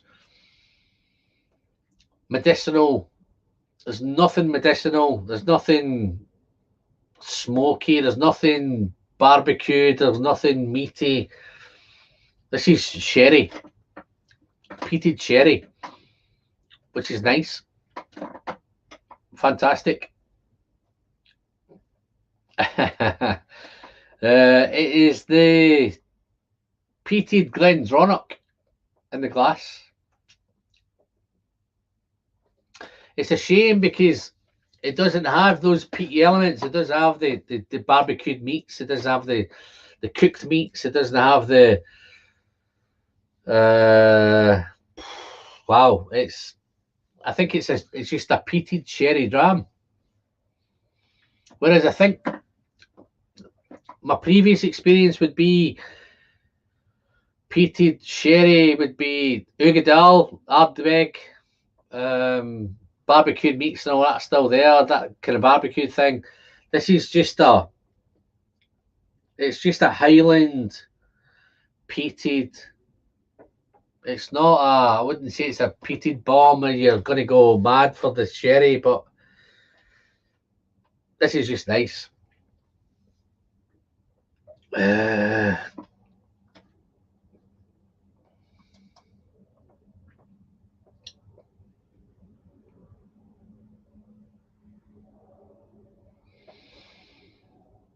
Jerry McDonald, how are you doing, Jerry? Nice to see you, mate.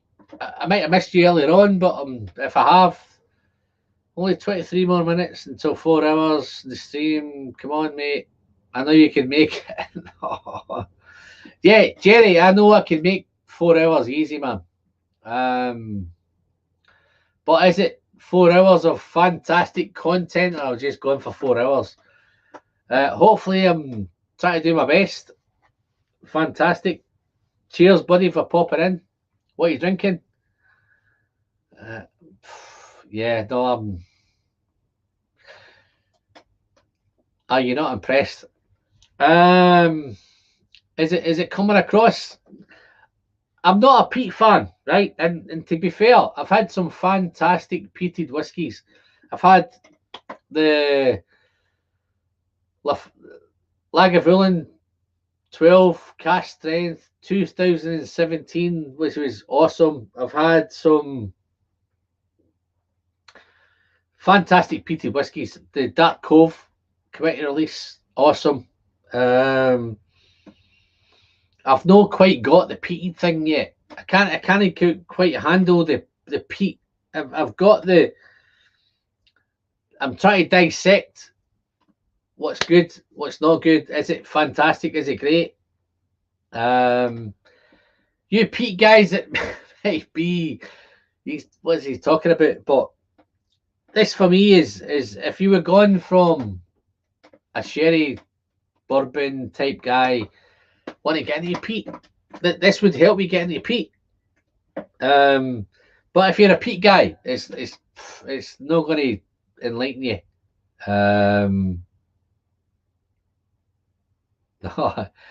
Thank you very much, James. I'm trying my best. I've had a few. I've still got a few in me. I want to tackle something else, and we want to go on. 342. Do we go to 4? Or do we end it at 345? Then yeah. Guys, you tell me. But this peated, traditional peated, I'm not sure what it is. It smells like it's like a Highland whiskey with a bit of peat in there.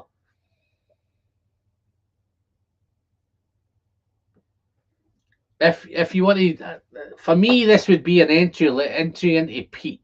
If you're going to try and get something into smoky stuff, this would be where you go. If there were sherry guys, then all the better. PX and all the roses in there, so it's.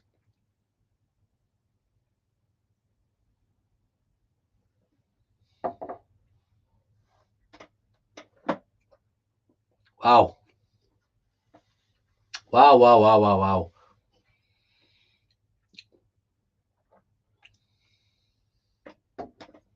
I think, guys, the thing that's happened here, I've hit this at 48%, right? But the last couple have been 55, 59. It's turned up on a bad night.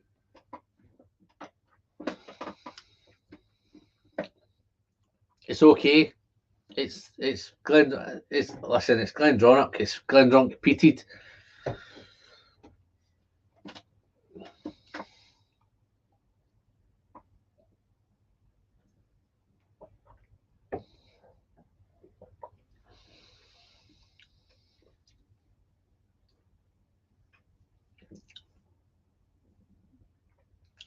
A little bit of smoke.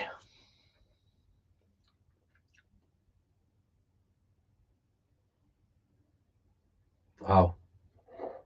Let's try again.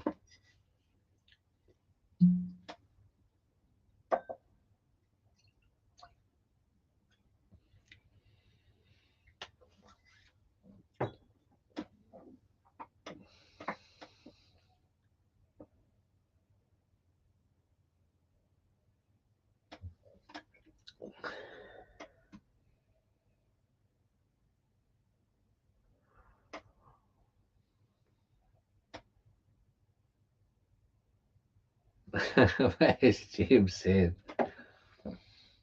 Although, if you want to go 5 hours and hydrate, no, I'm going to hydrate. Don't you worry, mate. Even if I go 4 hours, I'm hydrating. I've got loads of it here, man.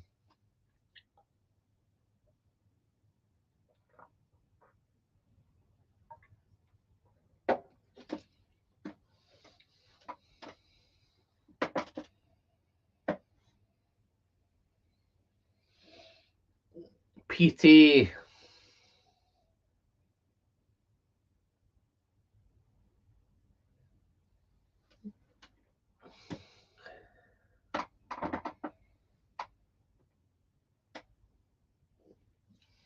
On the nose, there's not a lot of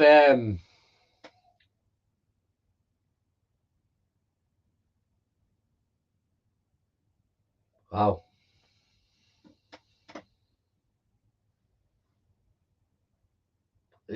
It's earthy, it's vegetal, vegetal, but not a lot of fruit. Nothing. The PX, the Oloroso, it's for me. It's all about the peat.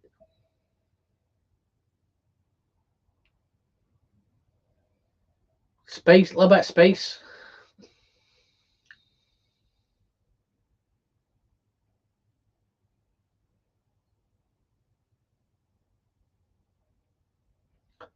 It's not a typical Glendronach nose. It's more kind of, it's that the peat, the smoke. I don't even think it's that the smoke.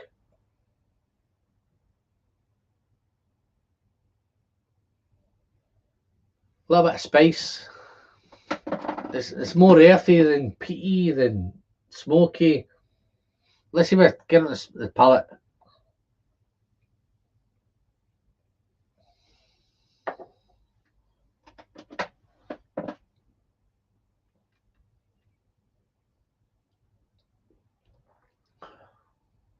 Wow.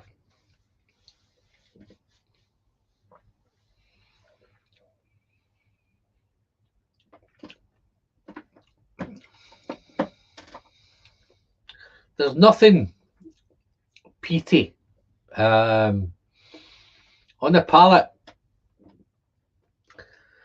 If I was sipping a Lafroy or Ardbeg or Lagavulin, you get smoky, sooty.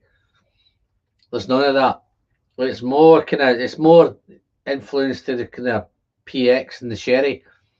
Just a little bit of, it's just a hint of, I don't know what the peaty thing is. There's a little bit in there, but it's not a peaty dram. It's not a sooty or tarred, road tar. There's nothing. It's just got a peaty name on it, for as I can see, but nothing. If I was going to get kind of take somebody into peat, then I'd probably go with a Freud 10. That's where I'd start. I wouldn't take the rest. This is not a great peated whiskey from Glendronach, and I don't think it's the thing. I think that's how it is. They're more sherried. PX and peat. I'd love to try the PX peated Glenmoray. I think that might be somewhere to go. But guys, I've still got 11 of you in the chat. Fantastic. Thanks for popping in. If you're catching this on the replay, then thank you very much. Guys, don't forget, before you go, give it a thumbs up. Like the channel, like the video, like everything. I'm going to come back in a couple of weeks. See where we go. I'm going to try and think of a theme to talk about. I'm going to try no day Glendronach, no Glenallachie. I've got a couple of Glenallachie videos coming out, so it's like a Glenallachie theme coming. But it's just because I've been there, I've visited, I've got the bottles, I've got the whiskies. But guys, thank you very much. I'm Alan. I'm the Whiskey Friend. Until the next one, as always, the pleasure is in the sharing. Cheers, folks.